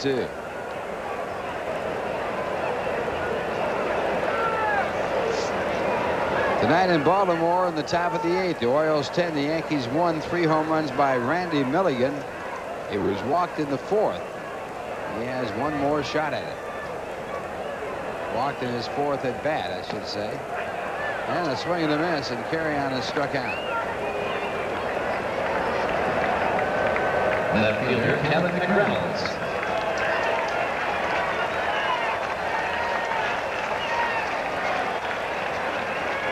Fastball from Bonilla, number 60. You don't see too many players with as high a number as that. Carlton Fisk of the White Sox with number 72, the highest number in the majors. There's a good reason for that 72. His old number was 27. He couldn't get that, so he went to reverse. His first year was 72. I believe his son was born in 72. And it was the start of a new career. He was turning things around. Remember when Andy Messerschmidt was signed by Ted Turner, and he tried to get some advertising out of it. He gave him a lot of money to sign, and he had him wear 16 and put the name Channel above the 16. Oh, yeah. I do remember that. Turner's broadcasts were on Channel 16. They made him do away with that. And there's a pitch low, and it's ball 2. Of course, the all-time number was worn by Bill Boiselle, who pitched in the major leagues. And he had number 96 on his back, and he came from a town, 96. North Carolina. North Carolina. I think it's North. It's one of the Carolinas. Yeah. Rene Gonzalez of the Baltimore Orioles wears number 88. So it's not Pudge Fisk.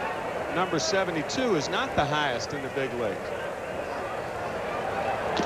And the 3-1 pitch to McReynolds called a ball, and it's ball 4. So McReynolds walks. He's 2 for 4 on the night with his 8th home run. Number 10, Dave Magadan. That'll bring up Dave Magadan batting for the first time.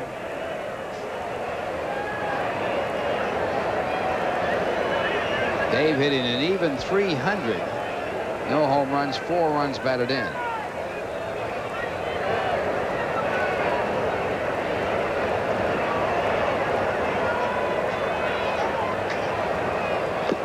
And the first pitch to him, a called strike. Magadan played in yesterday's ball game, started at third base. Was 1 for 3 with 2 walks.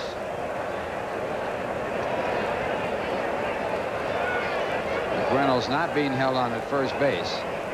And this pitch in the dirt dug out by Lavalier, and the runner at first base stays there.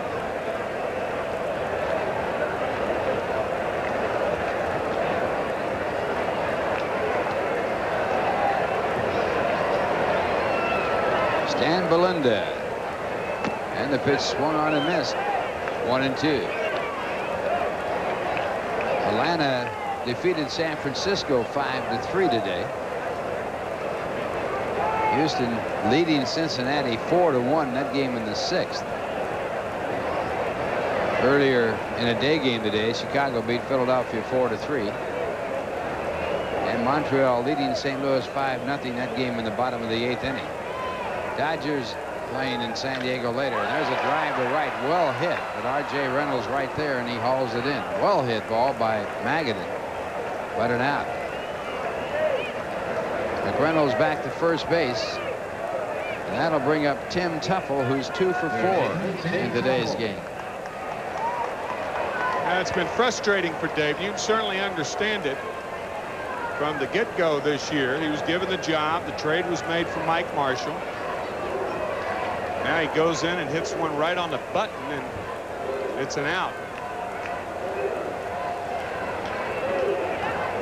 And Belinda with that sidearm delivery misses for ball 1.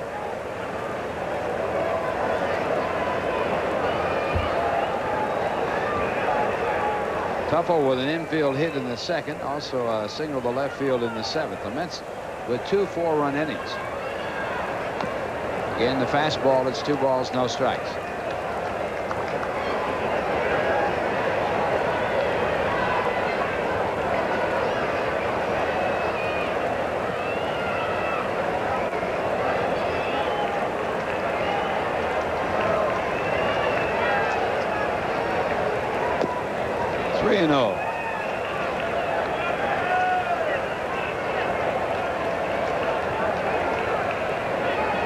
Worked in the first game of this series. Worked 1 inning. And Tuffle has a strike called against him. 3-1. When you're in Tuffle's situation, you don't want to walk. Just catching the inside corner. And you know you're going to get a fastball. He gets a fastball, grounds it to the shortstop, Jay Bell, who goes to the second baseman, Rafael Belliard, for the out that retires the side. In the inning, no runs, a walk, and 1 man left on base. The score at the end of 8 here at Shea Stadium. It's the Mets 9, the Pirates 2, and here's a word from the New York Daily News. He couldn't believe he was coming back to Brooklyn, back to his hometown, his best friends, and his favorite sports pages, the Daily News. Nobody's got stats like the Daily News. And great writers? Hey, forget about it. Johnny Franco's glad to be back in Brooklyn for lots of reasons, and the Daily News is one of them. The Daily News, John Franco's hometown paper. Fans, after every game this season, points will be awarded to Mets pitchers for the AT&T Long Distance Award, and here's how it works. I'll tell you after this pitch. For every inning pitch, you get a point. We'll also add in the fractions. If a pitcher is credited with a complete game, he gets a bonus point. At the end of the season, the man on top will win the AT&T Long Distance Award. And Bobby Bonilla fouls off the pitch, strike 2. It'll be the 3 Bs on the Stingless Pirates here tonight. Bonilla, Bonds, and Bream as the first 3 batters. Mets leading 9-2, 15 hits to 6 for the Pirates. And that ball fouled, so the count stays at strike 2. Bonilla 0 for 3, robbed of an extra base hit and a fine play by McReynolds back in the 4th inning. Pirates came into this series leading the major leagues in hitting with a team average of .288. In fact, they were leading the league in just about everything, having swept a 3-game series from the Cubs. They were leading the National League and the American League in hitting. Tied for the most runs in the major leagues. Most runs batted in the National League. Total bases in the National League. 2 base hits in the National League. 3 base hits in the National League. And slugging percentage in the National League. All #1. They have been a hot ball club.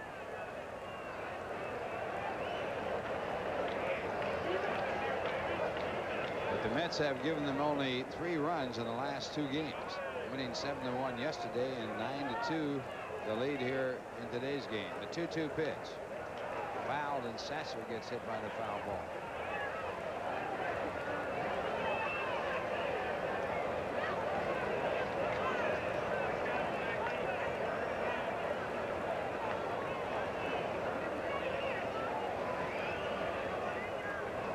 These are rarely serious, but they always hurt right on the left bicep. It unfortunately goes with the position. The tools of ignorance, they have named it. That catcher's position, you put on that mask, shin guards, and chest protector, and take your lumps.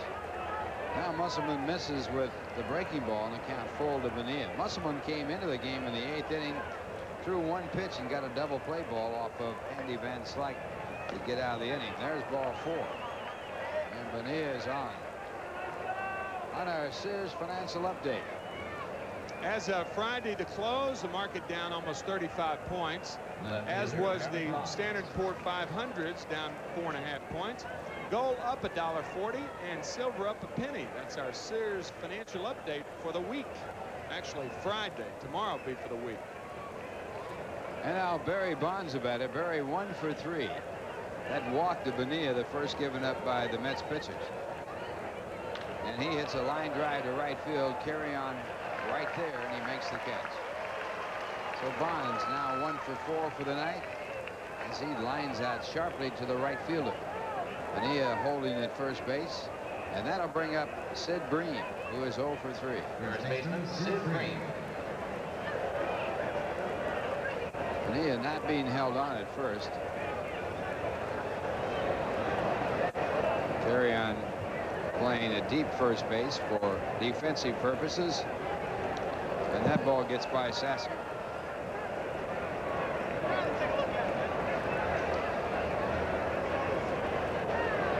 So Bonilla moving down to second base.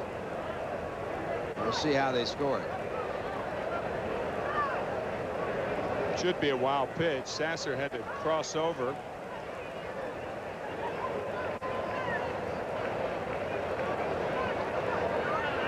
Still no scoring on the pitch. It should be a wild pitch, as Tim said, and a runner now at second base with 1 man out. 1 ball, no strikes, the count to Sid Bream. And he fouls off a fastball. You may think it's insignificant, but it's not, according to the pitcher's earned run average. If it's scored a pass ball and the runner at second base scores because the ball got by the catcher, it's an unearned run. If it's scored a wild pitch and the runner at second base scores as a result of the ball getting by the catcher, it's an earned run. This one topped out to the first baseman Magadan, who makes the play. 2 men away.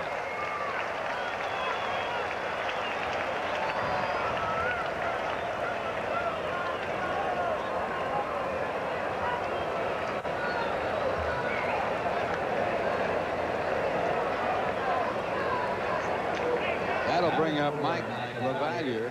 LaValliere 0 for 3 tonight. Fans, did you know that every time a Mets player steals a base, you could win a new 1990 Nissan 300ZX? Just go to your participating Nissan dealer and enter the Nissan stolen base game. No purchase necessary. And you must be 18 years old and a licensed driver to play. Today's contestant, Sherwood Harris from Katona, New York. And the pinch hitter hits a ball into right field for a base hit. And a run comes in to score as Don Slott bats against the Mets for the first time and gets a base hit. So Slott is a pinch hitter with a single into right center field to drive in Bobby Bonilla. Slott's having a great year for the Pirates. He's hitting .389, and he was hitting .389 before that base hit. That's his 36th base hit. He's had 4 home runs and 13 runs batted in.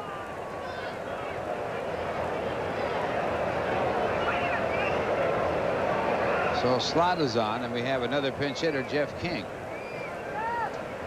King hitting .192. He has 2 home runs, 8 runs batted in. And he hits it right up the middle for another base hit. Slott to second base and holding there. So the Pirates keeping their hopes alive as they come up with 2 base hits with 2 men out. Get a run in. That'll bring up R.J. Reynolds batting for the second time. Reynolds singled the left field his first time up.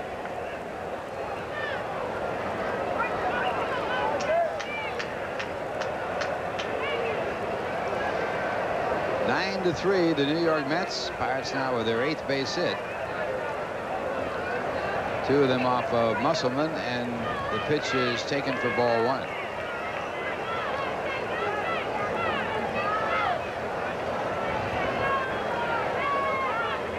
R.J. Reynolds, a terrific 4th outfielder for the Pirates. He really is. Outside a call strike 1-1. Yeah, he does a good job. One of your better. You know, they talk about Dennis Rodman being a 6th man for the Detroit Pistons. Or your 4th outfielder. Maybe not equally as important, but important nonetheless. He can steal bases. He's a good defensive ball player. Has a .265 average with 10 runs batted in and 83 at-bats. And does have some power. Remember his opening day home run off Doc Gooden about 3 years ago. The 2-1 pitch. It's taken low and it's ball 3, and the Pirates still have a little life left. Musselman struggling here. No one throwing in the bullpen for the Mets.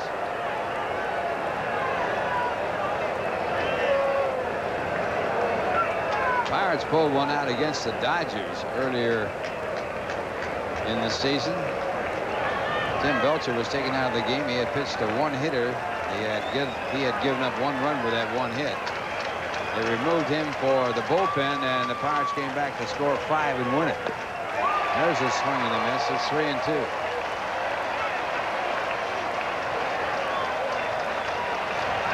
So a strike away from ending the ball game as Jeff Musselman works to R.J. Reynolds. Crowd getting to their feet, looking for the strikeout or the out. Runners will be running with a pitch. They go, and the ball on the way, and it's grounded down to the third base coach, and they'll do it all over again. Jim Leyland, the manager of the Pirates, he'll be back tomorrow.